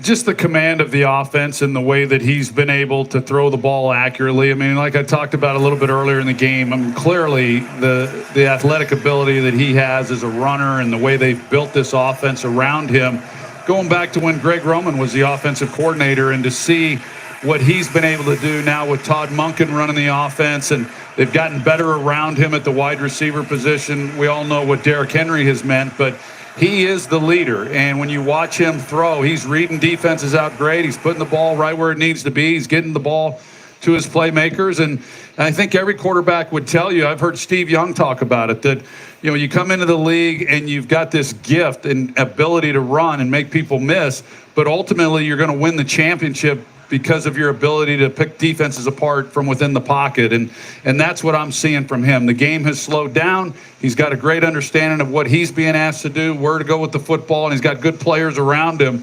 And then you put up 500 yards against a pretty good defensive football team like we witnessed tonight. So they are talking about how they've got answers no matter what the defense does to them.